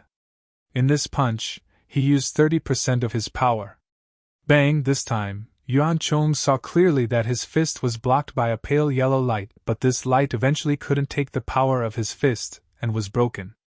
Although Ning Qingxue's defensive bracelet blocked Yuan Chong's fist, she was still sent flying onto the street and fell down at an intersection of roads, being bumped by a car passing by. At this moment, Su Wei had crawled up and just saw Ning Qingxue being hit by the car.